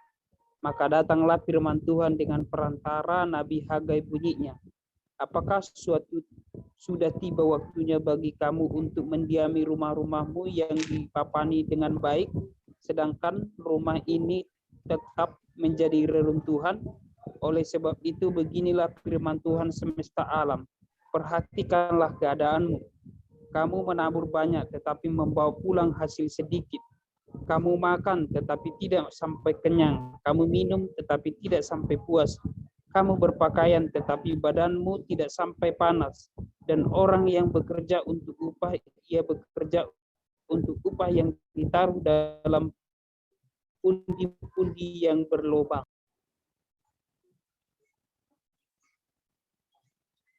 Ya. Baik, jadi kita bisa melihat ya, yang mana dia bersifat prediktif atau didaktif atau pengajaran ini ya. Jadi kita bisa membandingkan dalam nubuatan itu kira-kira mana dia yang berbentuk pengajaran. Ya, tadi kita sudah singgung mana dia bentuk penghukuman dan yang lainnya. Kemudian hal yang lain, pastikan adanya makna harafiah atau simbol. Ya, jadi kalau ada simbol, kembali kita harus cari dulu apa arti atau makna daripada simbol-simbol itu. Kemudian jelaskan penekanan-penekanan kristologis dengan hati-hati.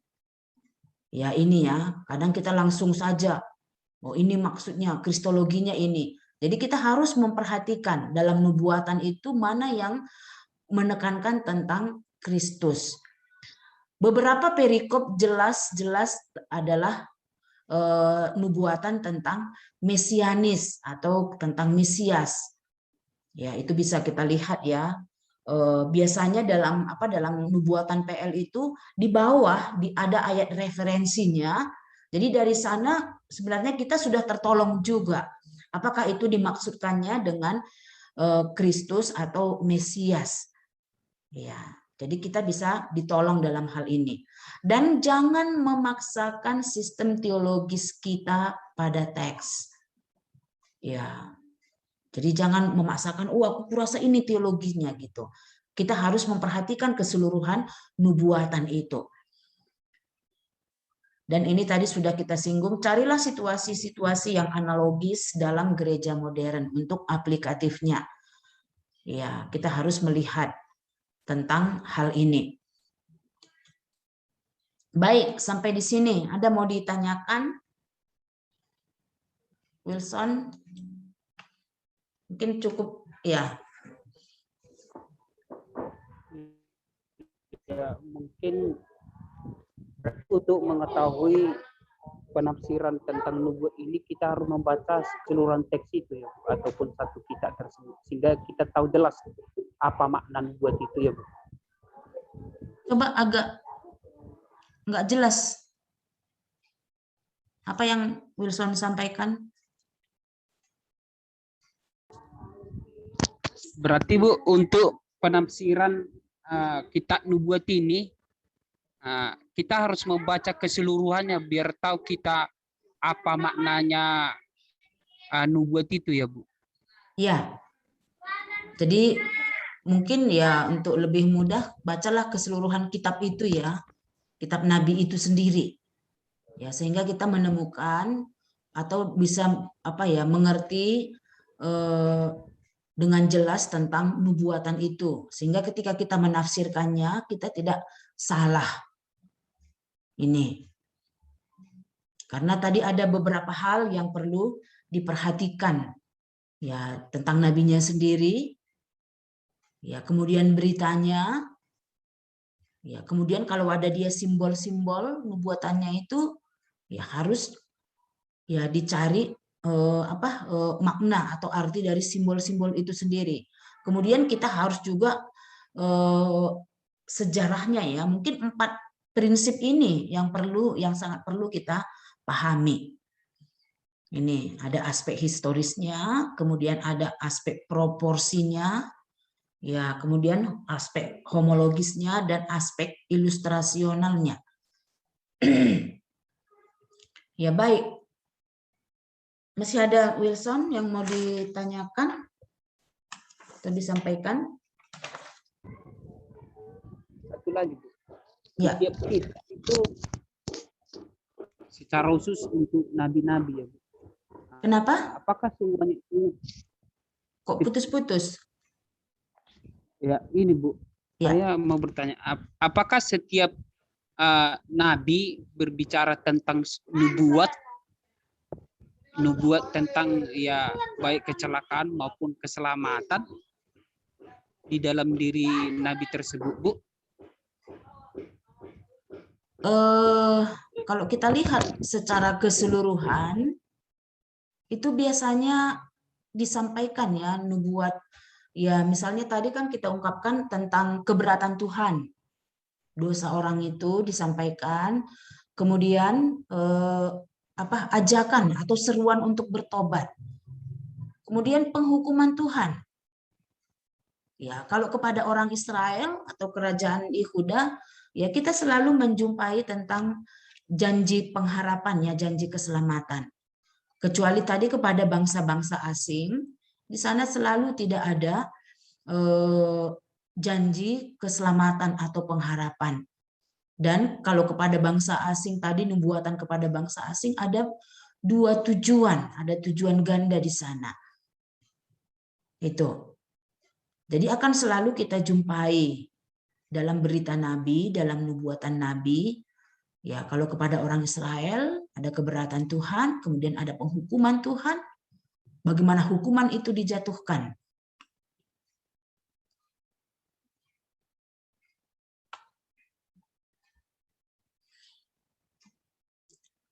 Ya baik.